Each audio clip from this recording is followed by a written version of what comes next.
Chilling tales for dark nights.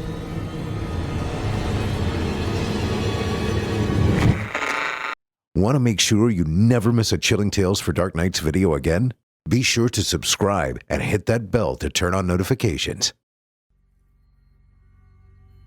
Jacob was nothing, if not clever.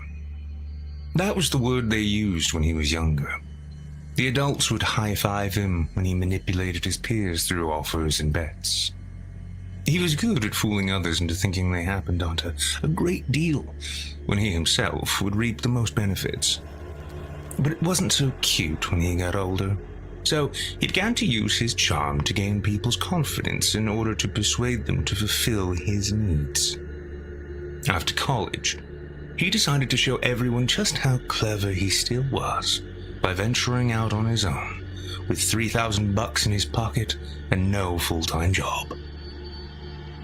First, he charmed his way into acquiring an apartment across town. Next, he needed a vehicle to transport his few personal belongings there. He drove his 1991 Beretta to the car dealership to test drive one of the vans on the lot. He wasn't in the market to buy. No, of course not. His Beretta got him where he had to go. He only needed the van for that one job. He did his research on the local car dealerships and found out that they all let you take a test drive without the salesperson along. One even allowed you to keep the car overnight so that you can see how it fits in your garage as well as get a better feel for it. Useful info for future dates. Then his funds started to dwindle, but he knew he was resourceful enough and smart enough to keep on with his current lifestyle. He just had to stop buying food. He knew plenty of stores that offered free samples. He received a few invitations to attend luncheons put on by insurance companies. His friends knew about his predicament and were willing to foot the bill when they went out together. Everything was working as planned, until Jacob began acting entitled rather than grateful. His taste had gotten more expensive and his demands were becoming unreasonable. As he was strolling past the cheese specialty shop that had recently opened in his town, his stomach began to rumble, so he swaggered up the incline to the threshold and went inside. He roamed about the shop, sampling each and every wedge, wheel, and spread on display. After greedily stuffing his face, he sneered at the man behind the counter and left in a huff, as if unsatisfied. The following Wednesday, Jacob approached the shop entrance once again. Right away, he noticed the sign announcing samples upon request. He was pumped and ready to seize the challenge ahead of him. "I'll show him," he grumbled. He entered the shop and strutted over to the cheesemonger. "I'd like to sample the Swiss cheese." Pleasantly salty, no oily finish, he savored it, then quickly frowned. "The Manchego, please." The nutty and buttery flavors blended beautifully, but he tried not to show his delight. "The Gorgonzola." Sweet, delicate, and tangy. Yum. Still, he shook his head. He jabbed a pointed finger at the deli case, leaving a print on the glass. "Munster, Limburger, Gouda, Stilton." "Can I recommend something for the occasion?" the cheesemonger offered. Ignoring the man's hospitableness, Jacob said, "Maybe a spread." "Yes, may I try some of the brie?" Its strong earthiness was superb. Camembert, milky and sweet, but the funky smell helped to maintain his look of dissatisfaction.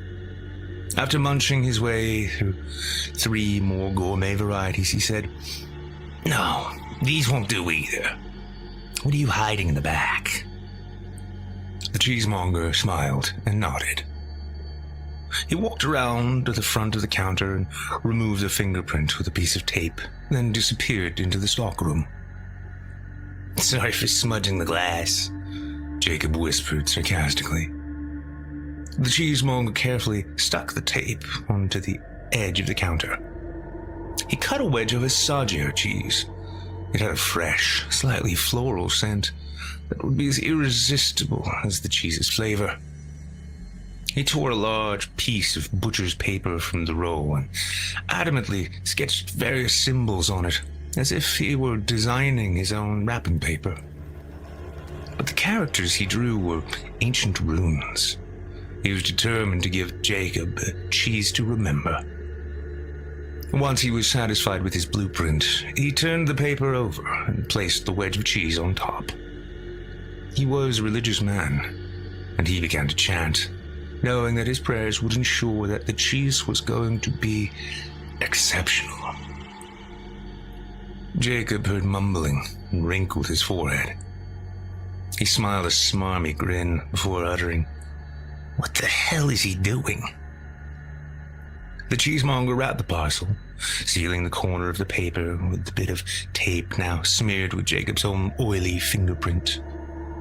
He put a smile on his face and carried the package out to the impudent shit in his store. A gift. He held out the package to Jacob. Jacob snatched it from the man's loose grip, feeling insulted. Was this man kicking him out? He glared at the cheesemonger. "This better be delicious." When Jacob arrived home, he put the package on the kitchen table. The paper the cheese was wrapped in was strewn with doodles he did not recognize. Crazy old man, he thought. He ripped the tape corner and released an odor that tempted and caressed his olfactory senses. He gazed at the parcel. It was laying on the table like an open envelope, and he tugged at the loose flap. The contents thumped on the hardwood with each quarter turn. Jacob dropped the paper to the linoleum floor. The cheese was finally free of its binding. He bent and breathed deeply. It smelled like a good woman. Then it began to pulsate, but he was not disgusted. He ogled it ravenously, as if it were a seductive dance. He picked up the cheese plane slicer and pressed it into the wedge. He pulled the utensil towards his body and felt the burning of 1,000 needles as the skin at the base of his neck peeled in unison with a slice of cheese. He squirmed. His shirt was like sandpaper on his raw flesh. Jacob pulled out a chair and got comfortable. He dangled the strip over his open mouth and nibbled at the slice like a gerbil. The taste was indescribable, unlike anything he had ever tasted before. He dropped the rest into his mouth and gobbled it hungrily. He needed more. He again pressed the slicer onto the wedge and proceeded to shave off a second slice. The skin below his left shoulder blade tore away like the skin of a potato, but his full attention was on the platinum blonde temptress in front of him. He folded the piece into his mouth, barely chewed and swallowed. Slice, gobble, and swallow. Slice, gobble, and swallow. Pamela hit redial for the 5th time, and there still wasn't any answer. Mr. Chum was shitting a brick because Jacob was already 30 minutes late for work. But Pamela was worried and convinced Mr. Chum to let her leave so she could check on her friend. Once she arrived at the complex, she trundled onto the gravel lot and parked in a visitor space. She pushed the car door open with her shoulder, losing her balance and practically falling out in her haste. She strode over to Jacob's ground floor apartment and paused when she got to the living room window. She leaned her forehead on the glass and cupped her hands around her temples to block out the sun. Most of the place was dark, but Pamela could see a bright light filling the archway that led into the kitchen beyond. She tugged around the corner of the building and peered through Jacob's kitchen window. It appeared as though Jacob were drunk, or sleeping, or both. He sagged in a chair at the kitchen table, one arm curled around his resting head. Pamela knocked. No answer.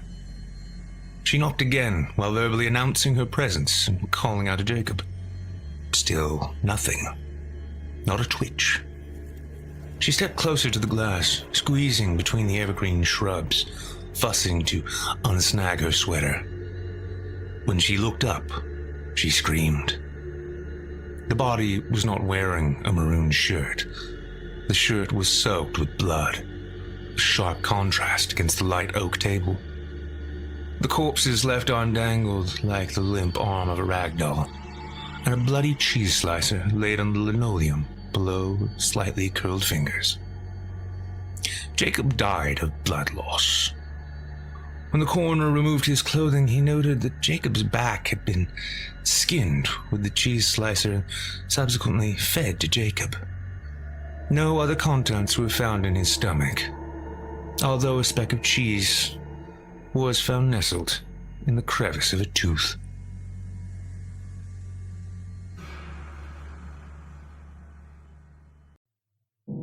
I know most of you are probably heading off to get a few drinks with friends and pass the night away watching the ball drop from the comforts of your couch. And if so, I applaud you for not having a care in the world when it comes to the new year, not even doubting for a second that it might not come at all. I wish I could go back to the comfort of that lie. I hope that I didn't know what my family does, what curse they've been burdened with. It's possible I might have had one too many drinks myself before sharing this with you, so I apologize if I'm rambling.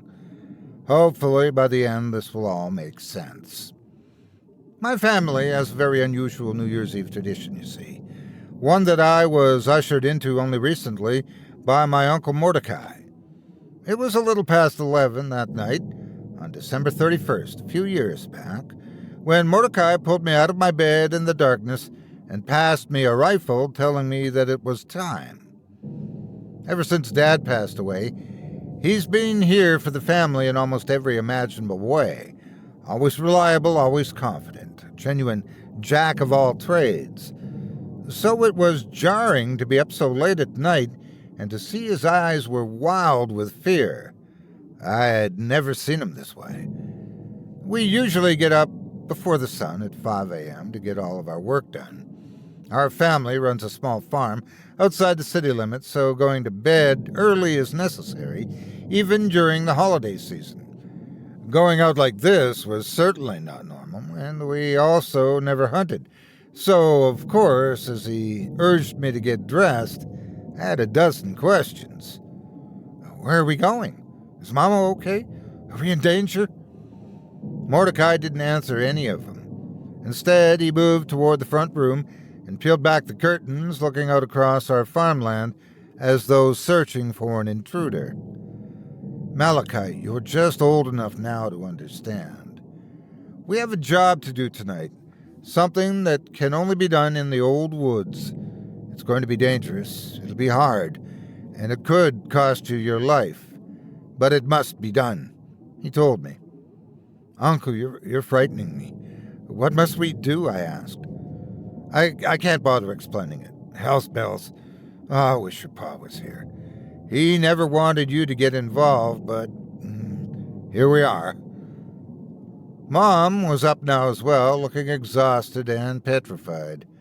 Apparently, she was also aware of this strange hunt Mordecai was about to take me on, and she kissed my forehead. Make it home safe, Mal, she said worriedly. I don't want to go anywhere until I know for sure what's going on, I told them both. Uncle Mordecai looked frustrated, as if wanting to slap me across the face. But as he cocked his rifle and checked his ammunition, he provided the best explanation he could. Midnight brings a monster to these woods, and it's our duty to hunt and kill it before sunrise. If we fail, if our family ever fails, the whole world could be at risk, he said. We were out the door into the dark countryside. Not a rabbit stirred on the prairie as we crossed toward the woods. Shouldn't we use the truck, I asked. I wasn't sure whether to even bother inquiring about what he had just told me, but if time was limited, I figured it would be necessary to move as quickly as possible. There's a spell across the land. Maybe you didn't notice when you woke, but none of the electronics on the farm were working. This is what happens when the monster approaches. Now it's almost midnight, and we need to hurry to the hunting blind," he insisted. Mordecai was probably twice my age, but moved like a nimble elk across the thick brush and into the woods. I was struggling to keep up, my mind racing as I tried to imagine whatever it was we sought out. But for Uncle, it was as if he'd done this all too many times before. His words echoed in my head about how he missed my father, and as we hunched down in the next ditch, I felt compelled to ask a burning question. "Did Dad die out here because of this thing?" I asked. Mordecai only nodded, perhaps too ashamed or scared to even relive the experience to me. "That was only a few years back, and we nearly lost everything. It's not a mistake we can afford again," he said as we started to walk again. Mordecai shouted that I needed to keep up, and I was certainly trying my best, but it wasn't easy. The old woods were thicker here, difficult to traverse. I could hardly make heads or tails of where we were or what was happening. Then he held his hand up as we approached the clearing and surveyed the other side of the woods. It seemed like everything was darker here, not a sound was heard, and it felt like everything was suddenly frozen as he watched the surrounding area. I heard something move, soft and slow, through the clearing. It made the ground tremble. The forest was trying to move aside for whatever this tremendous beast was. I saw a long, tall shadow slide across the grass, making up a bulbous form on the opposite side of the clearing. It was as large as an elephant, perhaps 4 of them. I looked toward the heavens, trying to get a good look at its face. Then as I gazed toward the stars, I realized 2 of the bright orbs were, in fact, glowing eyes. "Do not move," Mordecai warned as the creature slowly moved to the west. It hadn't seen us yet, and it was crushing trees as if they were toothpicks. "How the hell are we supposed to kill that thing?" I asked. It was unimaginable how immense it was, but it was thin and lanky and moved almost like a slinky bite, its body disjointed and broken as if it struggled to walk. At least it couldn't chase after us, I thought to myself, as Mordecai pulled me into the grass. "Keep low. Don't make any more noise unless absolutely necessary," he told me as we moved to the backside of the creature. I kept my eyes on it at all times, mesmerized by how powerful it was. As I looked closer at the beast, I realized it was holding something with its right palm, a long, thin rod that edged into a massive curve at the end. A weapon of some kind, I realized as Mordecai gave me instructions. The creature's blind, so distract it with as much light as possible while I move around toward its backside some more. I'll whistle, and that will be the signal to you. You should immediately turn off your light and run toward me at that point. Do you understand?" he whispered. "That weapon could cut us in 2, I shouted back, the mighty beast stopping dead in its marching. It had heard me. "Blasted all mouth! Move this way!" My uncle snarled as he pulled me up from the ground. There was a stream only 20 yards or so away as I heard the creature making a moaning noise. It was swinging its immense blade toward us, slamming the sickle into the ground and tearing up the earth as we ran. "Get in now! Then turn on your light," he ordered as we slid into the ditch. I obeyed, too terrified to question any further as I shone the light into the beast's eyes. What I saw was the malnourished giant face of a man with a long, scraggly white beard. Every inch of his face showed signs of decay or death, boils and scars covering his grotesque form as he opened his broken jaw and screamed due to the light. His teeth were jagged, misshapen, and ruined, bent out of shape from eating God knows what, and his entire body looked like it had been pressed through a cheese grater. Not a sliver of his skin looked healed or young. "Keep the light on its eyes," Mordecai ordered as he rushed toward the other side, narrowly avoiding another hit from the scythe. I was trembling, at a loss for being able to do anything except keep the light moving as the man reached a long, bony hand toward me, grasping into the creek, trying to squeeze the life out of me. "Uncle, you must hurry," I shrieked as I felt the giant's gnarled nails dig into my skin and he began to lift me into the air. "Hold steady, my boy. I got a good shot." Mordecai shouted back as I felt the aged titan's ragged breath waft over my entire body. It made me want to vomit. A boiling mixture of poison and fumes pushed its way out of its gullet as the monster prepared to drop me straight down his throat. Then a gunshot runs through the air, then another. Blood splattered across my face as I saw that Mordecai had struck him right in the back of the head. The giant moaned and dropped me instantly, my body pathetically flailing to the ground as I fell like a doll. I hit the ground and barely had time to recover as I saw the decrepit old titan begin to fumble and collapse. If I didn't get to hiding, it would crush me as it died. I managed to jump back to the creek, my body aching and exhausted, as I felt the massive creature let out a final groan, its colossal form destroying the entire clearing as I saw Mordecai move toward its stomach, as if searching for something. "We ain't done yet, boy," he said, waving me over to him. Cautiously, I walked past the trembling muscles of the giant as its heart slowed down and saw Mordecai cutting into the belly of the beast. "We've almost run out of time. There's one final part of this ritual we must safeguard," he said as he cut away the muscle as if it were mere paper. Then he paused at a wall of jelly-like material that looked like an egg sac of some kind. "I need your help here, Malachi. This won't be easy, but we need to rip this womb apart. Do you hear me?" he asked. More questions buzzed as I stood by his side, using my hunting knife to cut and push the writhing gel aside, revealing that something was making its way out of the old giant. That's it! Move back, boy," my uncle warned. But I was too transfixed by what was happening. I was witness to the birth of a new species. First, a hand pushed out, gripping the belly like a cave wall, then another on the opposite side, stretching the hole we dug from its carcass wider. I saw at least 4 arms and 6 legs, perhaps more, all human in appearance, as the strange skin arachnid crawled out of its host, wailing like a newborn infant. It had only a sharp tooth that it used to eat away at the umbilical cord that it had tethered to the giant. Then it began to slither toward me, its eyes viewing me as nothing more than food. I felt Mordecai pull me away just as the baby monster leapt toward me, barely missing my face by mere inches with its claws. Then it retreated into the forest, hungry and angry, the sounds drowning out my fragile mental state as my uncle led me back to the house.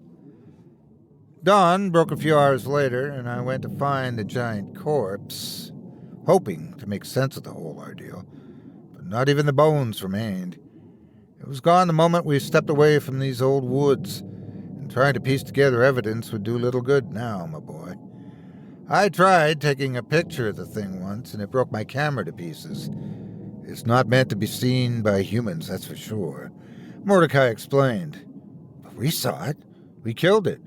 You must tell me why. I stammered as I searched the ground that had once been covered in blood. Not a drop remained, as if the infant creature had returned and licked up every bit of it for nourishment. Your father told me that it was necessary to protect the next year, to make sure we have another one, that is. It's an endless cycle that must be repeated, or else God knows what might happen. We kill the old and give birth to the new, and then we go about our lives another year, thankful for what we've been given, Mordecai explained. We hunted the beast together for a few more years after that until 2019, when Uncle died during the event. It was like watching my father be buried all over again. I was more brutal that year to the giant, angry that I was cursed to hunt it for the rest of my days, and I nearly lost my own life. Now it's just Mom and me, and I worry about what will happen this year if I fail to succeed. I've written to my family, asking they come down for a New Year's celebration, hoping to get more hands for the hunt. I know I can't tell them the truth of what they will face, so I'm leaving this confession here for any to hear. Maybe it'll make a difference.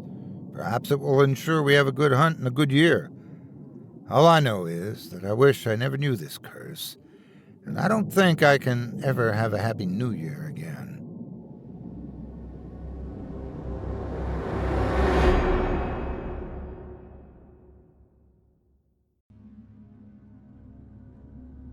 I'm running. I don't know why. I hate running. I always have. I used to run because Adelaide ran, and I loved her. She'd wake me at 5 a.m., already fully dressed in her spandex running shorts and sports bra, ready to run to the park, or around the track, or along Lakeshore Drive, or anywhere really. It didn't matter to her. She just wanted to get up and out, to start her day with some activity to get her heart beating and her blood flowing. I'd remind her of sex's well-documented cardiovascular benefits, along with the additional advantage of not needing to get out of bed to do it. But Adelaide would insist that, no, running was a much better way to kickstart the day. Despite a near-pathological desire to go back to sleep, I would resist the urge to argue with her, mainly because I loved her, but also because, god damn, she looked cute in that ponytail she wore when going out for a jog. Instead, I'd roll out of bed and flop to the floor like a rag doll, making jokes about how I have no bones, how I couldn't possibly be expected to run in this condition. Boneless, limp-limbed and noodle-legged, barely even human. Basically, just a pile of cold, undone noodles in boxer briefs and an old Motley Crue t-shirt. Noodles can't run, I'd say. Noodles are tired. Noodles need sleep. Adelaide would poke me in the ribs with her lime green toenails, jabbing my flabby belly and saying, "Get up, Noodles," until I gave in and trudged into the bathroom to brush my teeth and smear on some deodorant. Then I'd slip on my old basketball shorts and a sleeveless t-shirt, lace up the Nikes she bought me from Foot Locker, and follow her out the front door, watching her ponytail bounce as she jogged down the front steps and took off down the street ahead of me. Adelaide is gone now. I'm not sure how I know that. I'm not even sure what it means. What is gone? Not here right now? Not coming back? Dead? I used to joke to Adelaide that the only time a person should run is if they're chasing something or being chased. So as my feet continue pounding on the pavement, I wonder, which is it now?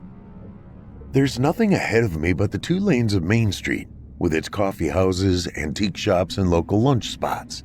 The yellow lines in the center of the road are freshly painted thanks to the fundraising efforts of the Main Street Restoration Committee. The quaint tree-lined street has a slight uphill grade, which makes running up it even more horrible. It's probably only a 1-degree slope, but from the way my calves are burning and my thighs are trembling, it feels like I'm running straight up the side of a building.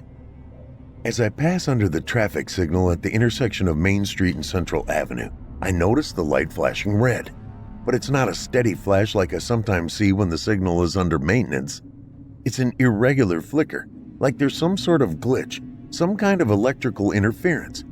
The illuminated sign outside the corner pharmacy is flickering with a matching cadence, as are the lights inside the store, which makes me wonder if the entire power grid is on the fritz. A stiff wind buffets my face, causing me to gasp for breath. My lungs seem to have too much air and not enough air at the same time. The breeze carries the smell of smoke and a fine gray powder that I first mistake for snow before remembering that it's only September. No, it's not snow drifting down on me. It's ash. Sweat drips into my eyes. It burns like acid, and when I try to wipe it away, the cuff of my shirt sleeve is stained with a damp black smear. I look down at my body and am surprised to see I'm wearing a long-sleeve dress shirt and gray cotton slacks. My shoes are wrong too. I can feel them rubbing the flesh from the sides of my toes and the backs of my heels. They're my work shoes. Black leather, skinny laces, stiff soles. Definitely not running shoes. It's as if I just stood up at my desk at Allstate Insurance and decided to go for a jog. But why would I do that? I'm not with Adelaide. I'm not chasing anything. That leaves only one other explanation for why I'm running. I'm being chased. I try to concentrate, to hear beyond the sound of my own pounding feet and labored breathing, to listen for footfalls behind me. I try to imagine who or what might be chasing me. I think I hear a muffled galloping accompanied by a sharp clicking, the sound of soft feet with long claws. Is it a bear? There are bears in this part of the state, I know that's for sure. But it doesn't make sense that a bear would be chasing me down Main Street. Even if it was, I would never be able to outrun it, especially not with how out of shape I've gotten since Adelaide left. A sharp pain explodes in my chest. She left. That's what gone means. Adelaide is gone because she left. Not to swing by the food mart for milk, not to jaunt down to Target to pick up a new sports bra, not to rendezvous with her girlfriends at Tricky Dick's for happy hour. No. She left because she didn't love me anymore, because our relationship had run its natural course and it was just time to move on, babe, that's all. It wasn't a surprise. I knew it was coming from the first time I awoke to find her in the shower, her running clothes on the bathroom floor, her hair already lathered with shampoo, the lone hair tie from her ponytail forming a damp black circle on the bathroom counter. She didn't wake me to go for a run. She let me sleep in. And I knew right from that moment that I had lost her. 3 months later, she was gone. I should stop running, I think.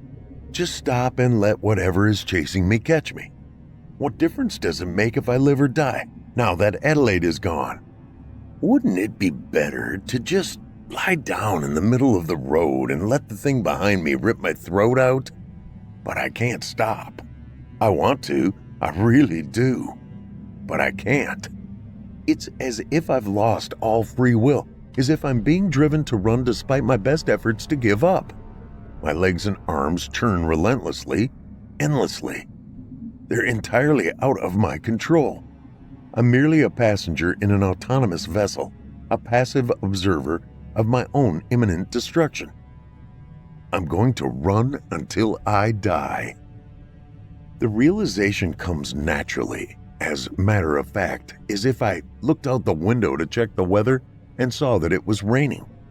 The thought brings focus, a sense of heightened awareness of my surroundings, and I realize that the footfalls behind me are not that of a bear at all. It's not the clicking of claws on pavement that I hear. It's the footfalls of an army, feet hitting the ground in perfect synchronization, the sound of a military parade in North Korea. Not a single step out of time. A glimpse of movement out of the corner of my eye causes me to turn my head to my left, and I see that someone is running beside me.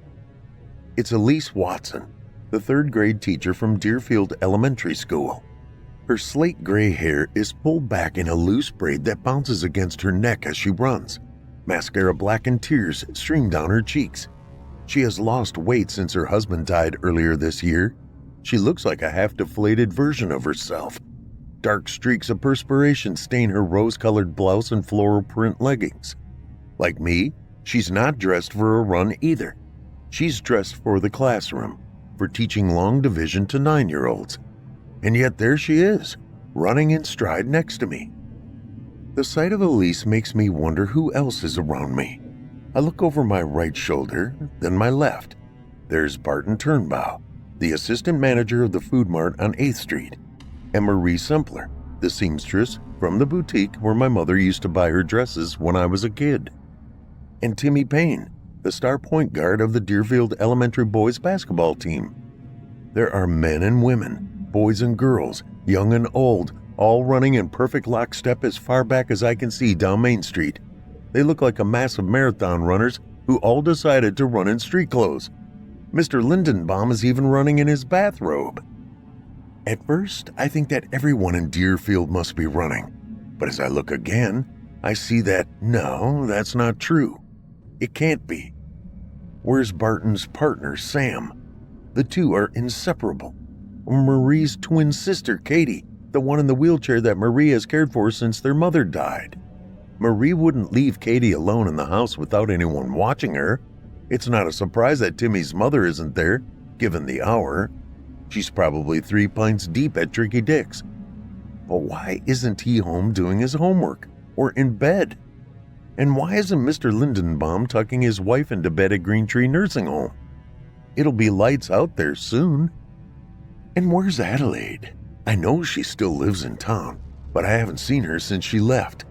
It's like she just vanished off the face of the earth. 1 minute, she was an inextricable part of my life. The next minute, she was just gone. She hasn't called or texted or even accidentally wandered into the same aisle as me at the food mart. It's not like she never existed at all, but she did. She was real. I know because I can still feel her there, running beside me. She's not, though. The space she once occupied is empty. The space at my side, in my bed, in my life, empty. Most people running behind me are looking straight ahead, their expressions vacant, their pupils like the flat black circles from my Othello board game. A few of them, though, seem more alert. Their eyes are cast skyward, their chins lifted, their mouths twisted in expressions of abject horror. I turn my head and look up. What I see pushes a silent scream up my throat and past my lips. The sky is on fire. A thin seam of flames stretches horizontally across the air, as if the night is a sheet of black paper smoldering at the top edge. My first thought is that I must be looking at the trail of a rocket or missile streaking across the sky. But it can't be. The fire goes on forever, as far as my eyes can see, in both directions. It has no beginning and no end. It's infinite. The fire is not what terrifies me the most, though. That's not what forces the scream from my lips. The real horror lies beyond the line of orange embers smoldering in the sky. It's as if I'm seeing past the torn edge of a tissue-thin facade into another dimension beyond human comprehension. The depth of the darkness is unfathomable. It makes me think of black holes, of the deepest reaches of space, of what might have been there before the birth of the universe, before the sun, before the stars, before time itself. It is nothing. Naught. Zero.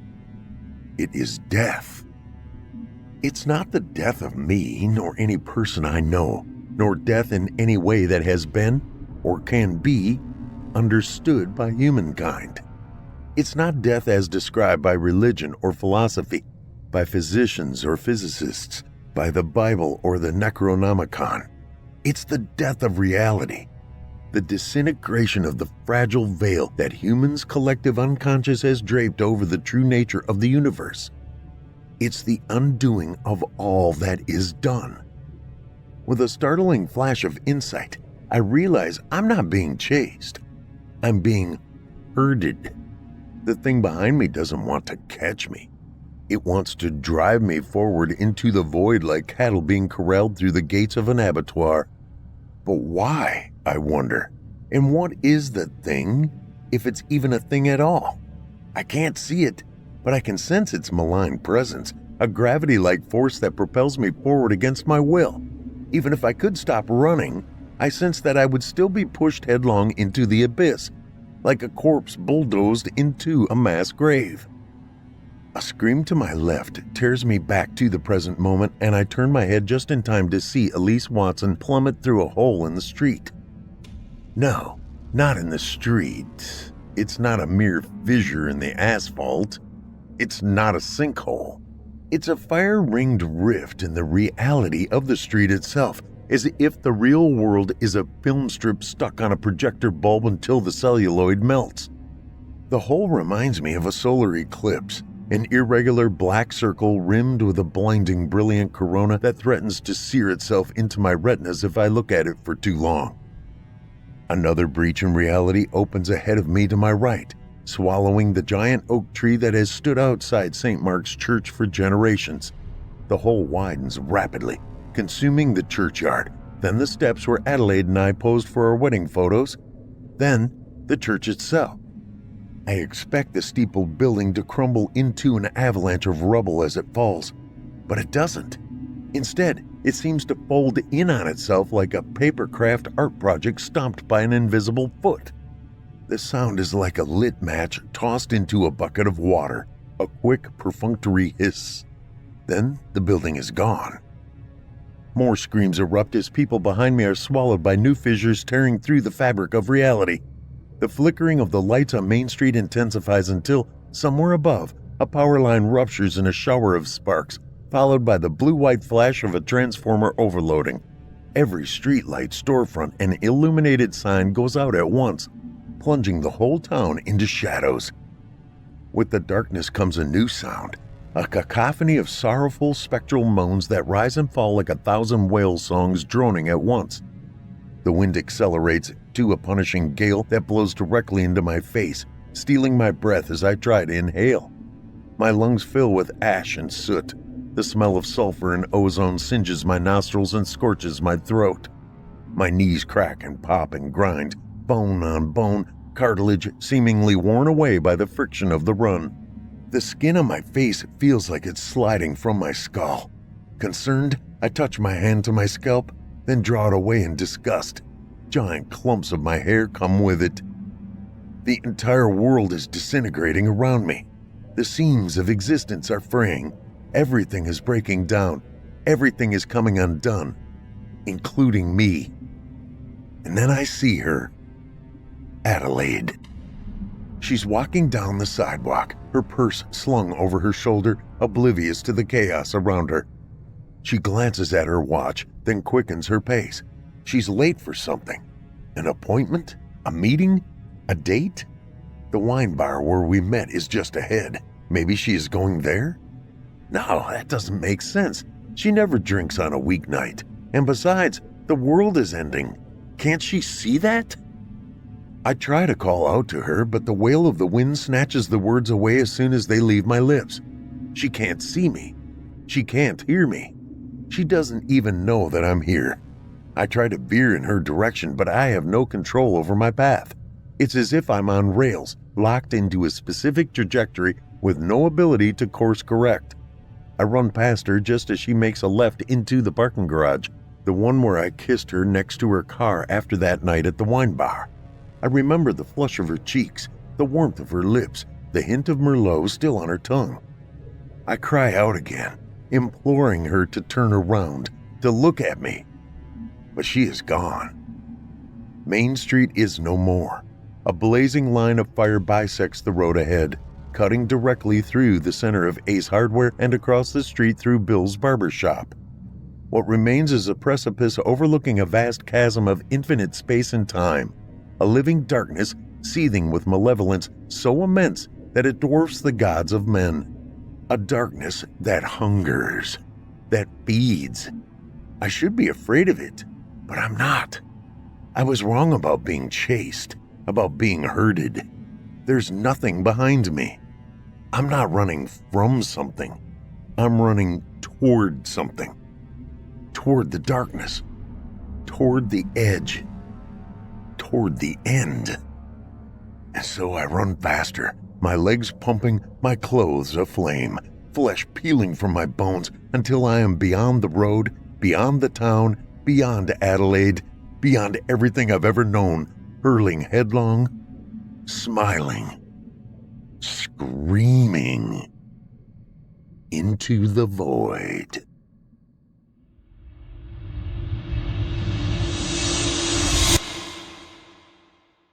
Look, Daddy, an airplane! My son Cedric pointed up at the sky at the brilliant metallic dot, cutting a white line across the clear blue. This was something of a family tradition. When I saw airplanes as a little boy, I had to point them out. Now, my youngest took up the mantle. His older brother Colin had long since moved past such foolish, childish things. We wouldn't have seen this one if it hadn't been for the thinning leaves of the trees. We were playing a bit of catch before dinner, and the airplane had glinted at us from behind the bare topmost branches. The ball exchanged hands between my son and I a few more times before he exclaimed, "Daddy, Daddy, I see another one! Another one!" I humored him and shielded my eyes and squinted. The air traffic overhead had increased in seconds. There were indeed 2 more planes, just like the first, rather unusual for the skies over Hayrock Glen.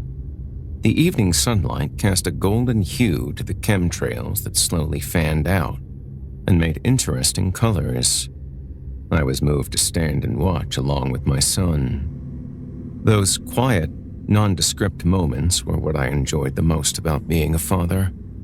Those seconds, where the world held still just long enough for us to hear the distant bird song, watch the winking lights on the silent aircraft as they glided overhead, and we just existed without the weight of any great care or obligation.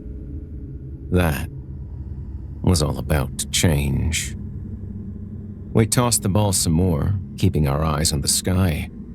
At one point, we could see 7 high-altitude flyers.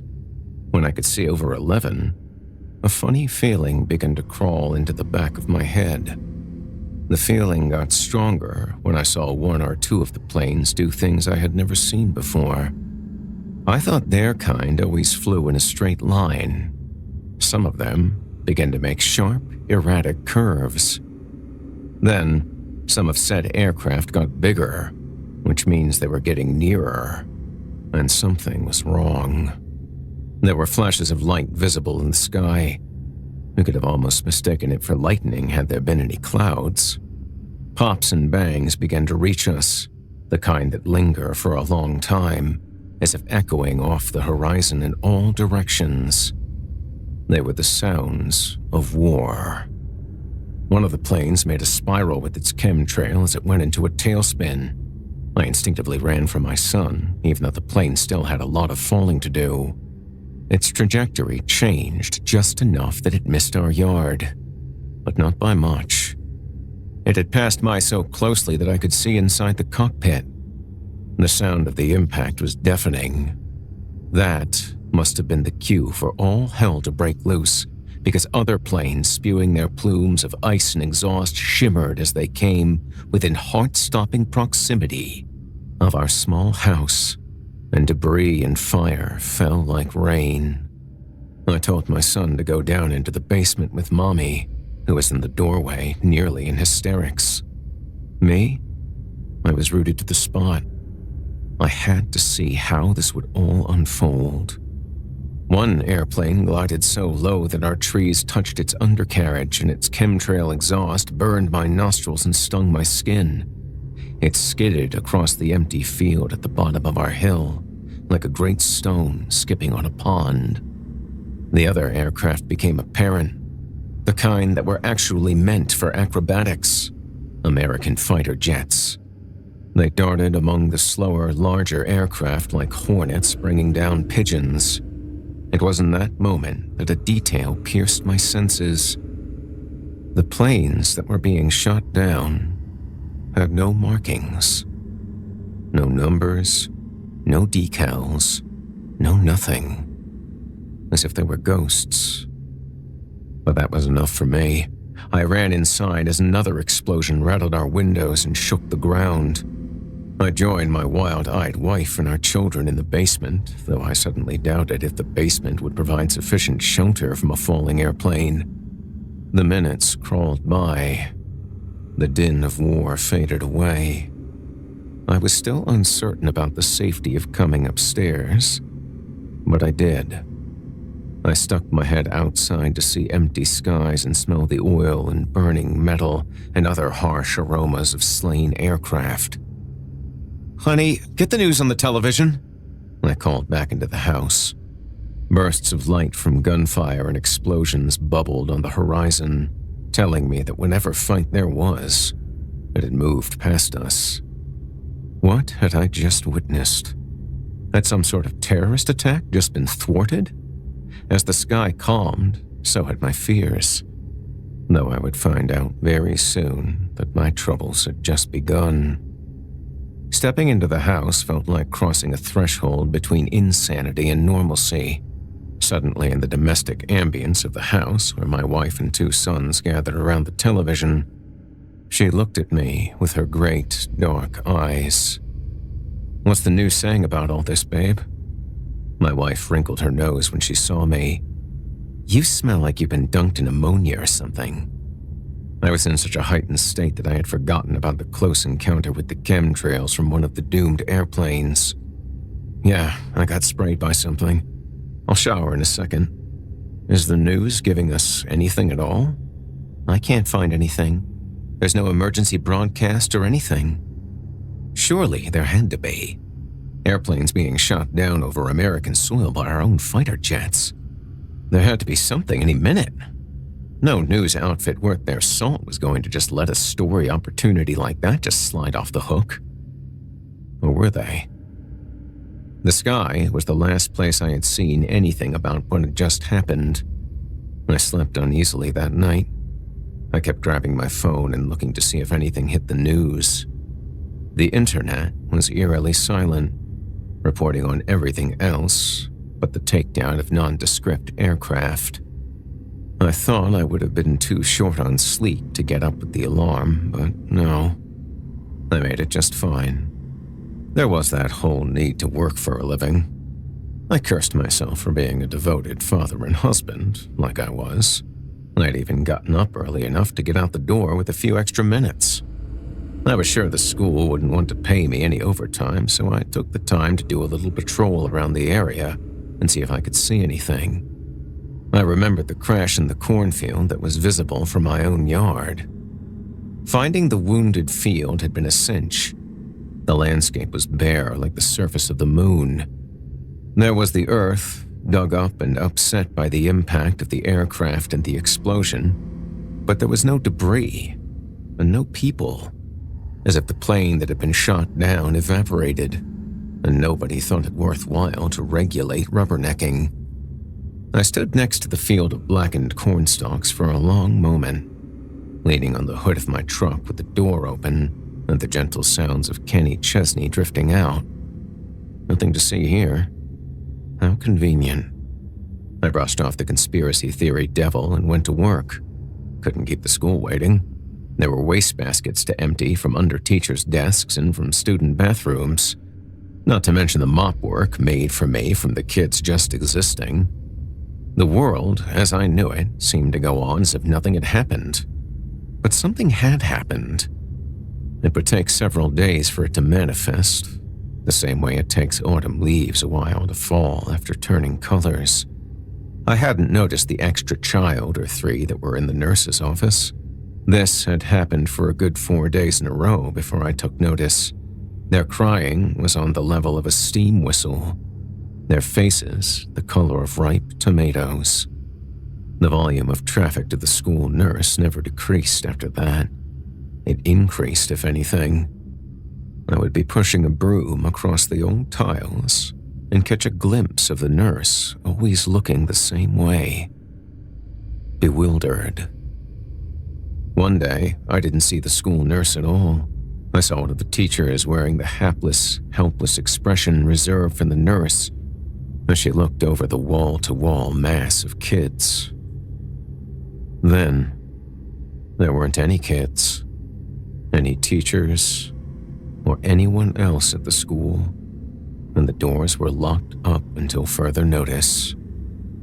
The intense headaches became a town-wide problem, and the small hospital was overwhelmed in less than 3 days. Men, women, and children had such agony locked up in their skulls that the only way they could find relief was through heavy sedation, and there wasn't enough of that stuff to go around. I was out of work with the school locked up, so I was at home full-time with my wife, who couldn't stop screaming. She clawed at her scalp, pressed her palms against her ears, rocked from side to side on the bed, unable to reach some caliper, some vice, some piston deep inside her skull that would not relent. I don't know that I have ever felt so helpless than I did right then. My wife was right there in front of me, locked in a suffering that I couldn't comprehend, and I couldn't do anything for her. I had tried running to the dollar store for some over-the-counter headache relievers, but they were closed in the middle of their business hours. Everyone must have been home with a migraine. I peered in through the windows. Their shelves of meds stood with gaping spaces where all the Tylenol, Advil, aspirin, and similar used to be. I looked around at the landscape, pretty sure I could hear moans in the silence between breezes. My sighs rose in frozen clouds of mist. The air was getting colder by the day. There couldn't have been a worse time of year for things to go south like that. My chest tightened when I looked up at the radio tower. Someone was at the top right, next to the blaring red light that silently pulsed. Red alert, red alert, red alert. I did a swan dive onto the earth below. There was no way that was an accident. I drove over to the twisted body of a teenage boy and called 911. There was no answer. I could barely process anything. I ran in several short directions all around the body, waiting for the solution to enter my brain. There was nobody to get. There was nothing I could do. The boy gazed up with his eyes that were just as blue, just as clear as the sky that met his stare. I couldn't just leave him, but I couldn't do anything for him. My family needed me. I got home and did recon around the house, snatching up and hiding anything that I so much as suspected could be used as a tool for suicide. My wife started repeating over and over, "Kill me. Kill me. Just kill me. I can't stand it. Just kill me." She brought back the body of the boy into my memory, and he started to look more and more like her with each repetition. No sooner had I gotten home and shut the front door than it was drummed with frantic knocking. It was our neighbor, a kindly old gentleman named Frank that always had a greeting when we crossed paths. He was frantic, saying that his wife had lost consciousness and became unresponsive after days of crushing headache. He was trying to get through to emergency services, but nobody was answering the phone. They had to have been glutted with cases. I remembered the nurse's office being wall-to-wall with kids. That's how I picture the Hayrock Glen Clinic. I felt guilty telling Frank that I didn't know what to do. It was the truth, but it wasn't enough. He went inside his house, and we never saw him again. I brought a glass of water to my wife, who had somehow managed to fall asleep. I thought it would be cruel to wake her up. I leaned over her and felt a sinking feeling in my stomach. Her eyes were not completely closed. "Babe?" I prompted. She didn't answer. I gave her a gentle shake. Nothing. Then I gave her gentle slaps on the cheek, called her name with increasing volume. Her head lulled, but it was from my motions, not hers. She had a pulse and shallow breath. That was when time truly started to slow down for me. I kept the television on and tuned to the news. They weren't reporting anything pertinent at all. No mention of the airplanes or the pandemic of migraines that were causing people to pass out or commit suicide. I was just present enough to feed myself and the kids and put them to bed. The rest of me was poised to react to the slightest sign of stirring from my wife. For 3 days, she was out like that. For 3 days, nobody answered the phone at the hospital. 3 days before she would open her eyes and weakly call my name. I almost wished she had kept her eyes closed. Then, I wouldn't have to know just how much worse things were going to get. When things were finally a billowing dumpster fire of a nightmare, the news finally started reporting on what was happening. I guided my wife to the restroom. Her eyes ticked all over as if they would suddenly start seeing. Her one free hand, the one that wasn't holding my hand, trembled as it felt the wall, like the shaking antennae of a cockroach. I didn't want to see her eyes and yet I couldn't stop looking at them. They were completely clouded over. Circles of gray, adrift in their seas of white. After she was done mourning over the loss of her vision, we got on with helping her whenever she needed to go. She stubbornly tried to remember a few key paths around the house. We spent a lot of time in front of the television together. The plump brunette woman prattled away as if everything had just been learned in the last hour. The entire United States has gotten a headache, thanks to a pathogen that has researchers baffled as to its origins or its means of distribution. Seemingly overnight, businesses are shutting their doors, and hundreds of breadwinners are going to bed to sleep off a migraine that has broken all records of pain measurement. 9 out of 10 people that succumb to the pathogen and the ensuing migraines will develop complete and total blindness. The camera switched to an aging woman wearing a white lab coat and thin-rimmed glasses. The inflammation is so intense that the optic nerves are crushed. But there's other data that suggests that the ensuing fever also cooks the retina. So, it's a double tap, you could say, of making sure that the infected lose their sight. They cut back to the reporter. There are some that are apparently immune to the pathogen, but they are the exception, by far. There was a knock at the door. I was about to go all-out ballistic on whoever was on the other side of that door wanting something at the worst possible time. It was the neighbor from across the street, the one that couldn't see. But he was accompanied by someone that could see, an older Mexican gentleman, Rory Mendez. Colm, you in there? I pinched both of my temples and opened the door, looking into the blind eyes of Ollie Griffith. Colm, Rory is trying to sell me something, and I can't tell if he's being straight with me or not. Oh, for God's sake, Ollie, why not? Because I can't see! Well, what do you want me to do about it? Double-check the deal that he's given me. Make sure that he's given me what he says he is, and that he's making the payment we agreed to. I looked into Mr. Mendez's eyes and saw the frustration kindling there. As far as I knew, Rory was an honest man. The two of us that could see guided the one that couldn't back to his own property.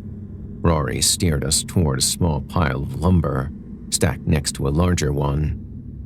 He wants to buy 1/4 of a cord for $50. Now, I need you to make sure I'm giving him 50 and that he's getting 1/4. I gave Ollie a look that I knew he couldn't see. Part of me hoped that he could feel it. I went from being useless to being a critical component of a business deal that had nothing to do with me. I waited for some sign that his conscience might be getting heavy, but nothing.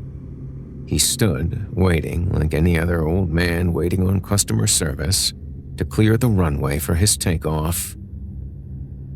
All right, Ollie, you indeed have $50 in your hand from Mr. Mendez, and his apportioned wood amounts to 1/4 of a cord if I have ever seen 1/4.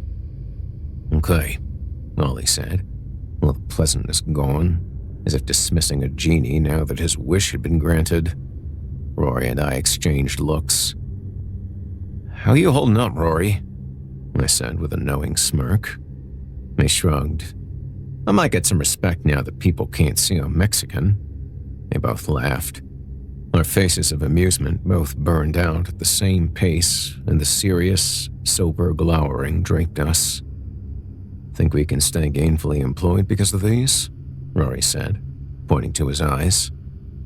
The work will be steady. I don't know about the pay. Rory flashed a grin of white teeth and nodded to the door. I'm not a stingy old shit, Colm. You need me?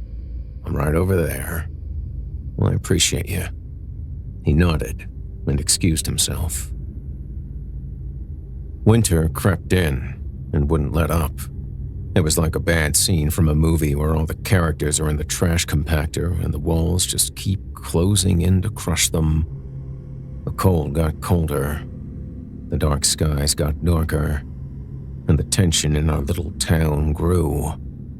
It didn't bring things to a grinding halt, People still bartered and traded what they could, and I was called upon frequently to oversee such transactions, often when I was in the middle of something. In exchange, I was usually fed, and so was my family.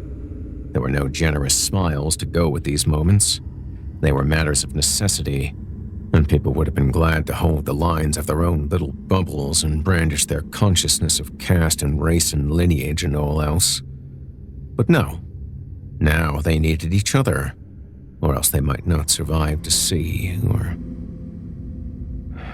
experience spring. It took longer for these harsh realities to sink in with some people than others.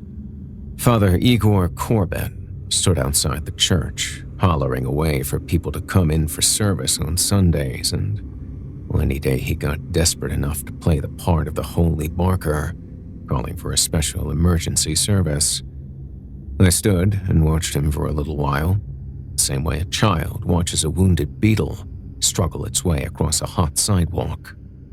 Children, God is still with you, with us, with Hayrock Glen. Now is the time to walk by faith, not by sight. Come and have your thirsty souls quenched with the good word. I can still show you the way to peace and relief. You can't see, asshole, someone said. Father Corbett's pale face flushed rose for a few seconds, a leftover reaction from when he was more in control of things. The blindness changed that. He went to his usual color, then went pale. Then he began weeping pearly tears onto his long, black coat. Nobody was going to come into the church and hand him their money anymore, at least not until they got some firewood or food to go with his sermons. It was almost a cruel joke, the way many people besides myself had snuck past him and were sitting in the sanctuary. We mostly sat with our heads bowed. There were probably 15 or 20. Nobody spoke to one another, partly so as not to alert Father Corbett that there were people enjoying God's presence, free of charge, and partly because many had no awareness of their neighbors, guided inside by a seeing companion. I dared to look around me 1 second too long, and I locked eyes with none other than Ron Simpson. He usually had nothing but smoldering hate for me in his eyes, but this time, his gaze was gentler. Not quite gentle, gentler. They came over and sat close so we could whisper without disturbing the over-eager priest outside. Calm. Good to see you have your sight. Good in most ways. Lots of people ask me to play broker for them. I don't know how they'll manage if I ever go back to work. What? Is the school locked up? You think teachers are going to shepherd a classroom blind? Most of them have a hard time doing it when their eyes are fine. He smirked. How is the family dealing with everything? I knew the question that was draped by those neutral words. He wanted to know how Elaine was, the one girl he almost married, until I came along and stole her heart. Ron was a man that played the field, and always would. I think that's one of the big reasons that she let him go. And he continued to play the field after she was gone. But the question mark that hung above the heads of everyone too born to do anything interesting with their lives was, what if he would have gone through with it and settled down for one girl? His family isn't friendly to me for this reason. I radiated more commitment than he did. The only person that's gotten the blindness is my wife. Both of my boys are just fine for some reason. This news physically jolted him. He raised his head to slowly look at all the panes of stained glass. Then, he got up and excused himself. I ruffled my eyebrows at him as he carefully exited the church. Sobs were beginning to shake Father Corbett's voice. Suddenly alone, I felt the need to chat with someone else. The plump figure of Bill Dalby was on the opposite side of me. The poor man was cursed with looking like Hitler, if the Fuhrer had eaten 3 square meals a day at McDonald's. He sensed my attention and looked at me with those light gray eyes of his. I almost thought he was blind until I saw his pupils. I scooched down to him. What do you think, Bill? I said. He grunted. Well, I think the government owes us a goddamn explanation. That's what I think. Did you see any of those airplanes our boys were knocking out of the sky? He answered before I could. Blank. Spotless as cans of soup. They weren't warplanes. They were commercial. Now let me tell you, my brother over in Omaha watched half a dozen of those things fly over like they had the run of the place. And there's a base less than a mile away. You mean to tell me these things flew all over the U.S. and not one American pilot acted immediately? I don't like the smell of this one, son. That got dirt of all kinds all over it. And just as Bill's words were about to make my eyes roll, he had me hanging on to every word, assuming everything he said was true. I glanced down at my phone and politely excused myself from Bill, who, as usual, hadn't even begun to get everything he had to say. I passed by the blind Father Corbett, who could no longer speak intelligibly. He just stood and sobbed with his arms outstretched. Wait, was he holding a collection plate this whole time? Really? Not that many would actually see him, I guess. The meek will inherit the earth, not the mewling, I said to myself. New Year's Eve came and went with utter silence. If anyone drank, they did it at home, and I certainly had my share. But I had to be careful. Elaine would never see me sneaking drinks, but I didn't want to upset her radar. That wife radar that women have. It was the only secret I kept from my wife. Sorry, but sometimes a man's gotta do what a man's gotta do. Secrets. I wondered if Elaine kept any secrets from me. You get married, and then everything is open, including things that you thought would always be private. Somehow, the other person always ends up finding out. Somebody from your past calls for the first time in 12 years just as your spouse is the only person home. An email from a coworker is discovered that just happens to be perfect for taking out of context. Then it hit me. It's the dead of winter. Everyone is blind. I can go through my wife's phone. One of those things you think when you're hammered. Finding my wife's phone was a breeze. Doing so with muddied coordination was more challenging than I expected. But I got it without making much noise. All of her texts were from months ago. Most of them were from me. One thread was from someone with no name. Just a series of hearts for the first and last name fields. My inebriated brain triple-checked that it was a separate thread from my messages. She had been talking to someone behind my back, using eager, surreptitious words that someone like me was never supposed to discover. I eventually found a message where she called him by name. Ron. He must have found a way to get her attention again. I felt that moment coming on where I bask in the bitterness of the revelation and try to sort out what it was that caused her to seek out greener pastures. Before that could happen, I needed to check something else. I accessed her voicemail. There was one from Ron, dated from the Sunday that I had run into him at church. He was breaking up with her. He told her that he had no interest in caring for a blind woman, and their plans were off. It was terse and cold, just the way I had always figured him. I stood by the doorway to the boys' bedroom for a long while, reviewing mental footage of me and them and her, questioning just how good of a father I really was. If there was something a character like Ron could give them that I couldn't. Nah, he was the type that would set them up with TV dinners and candy and video games each time they would want attention. He couldn't be a father. So what did Elaine see in him that she didn't see in me? Maybe she didn't even think in terms of how her decisions would affect others. Maybe she was more like him than I ever realized. I decided to drink some more. I woke up to pounding on the front door. An officer was out the door who had clear blue eyes. "Sorry to bother you, sir, but I've got an official letter for you. For your eyes only." I opened it with shaking hands, and I almost couldn't believe what I was seeing. The officer paraphrased the contents, as if he didn't think I could read. "It's January 1st, so the local schools are all being turned into assistance and education centers for the visually impaired. You are being mandated by the federal government to serve as an instructor inside the institution and as a broker for business dealings outside. You and your family will never go hungry or cold again." He entered my kitchen, pulled out a chair, and sat in it backwards.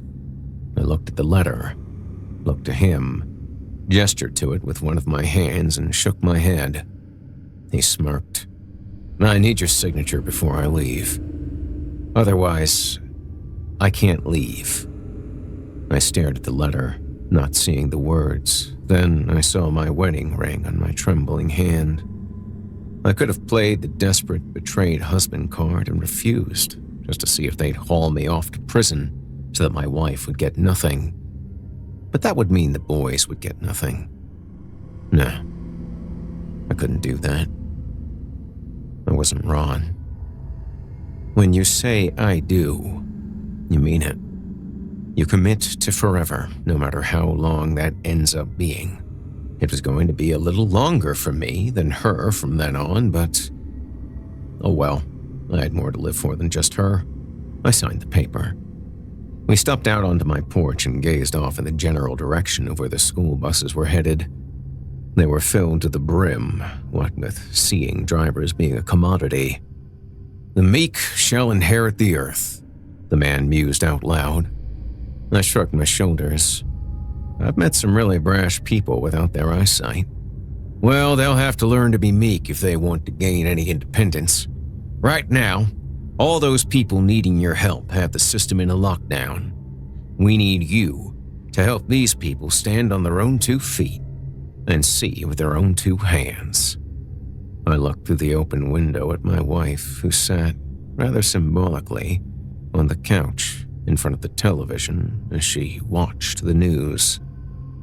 Perhaps the people I was going to help would see value in me that she didn't. I would let her hear Ron's message. Eventually.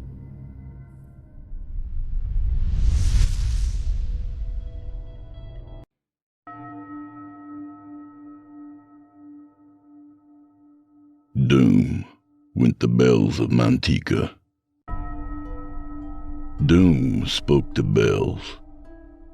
Death hungered for the beating heart of man, woman, and child.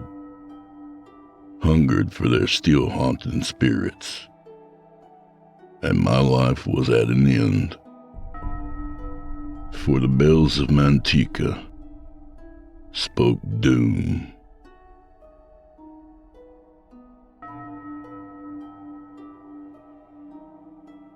Let us travel back, shall we?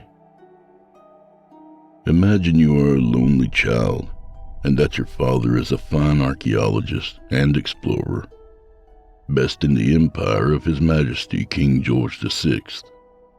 Many years pass, and every appearance of your father brings with it various and enchanting artifacts of ancient civilizations.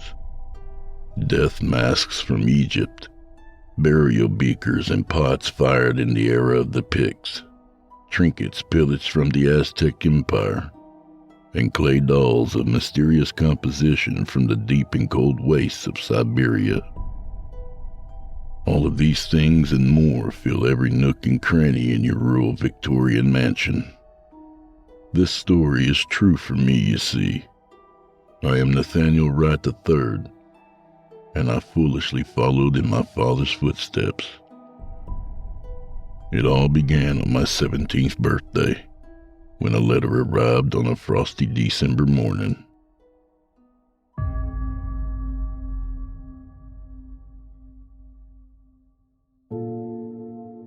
crunching footsteps on the graveled path outside told me of an approaching visitor.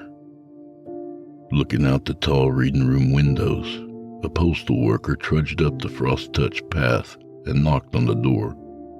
Mother answered after some moments, shutting out the cold upon receiving the letters.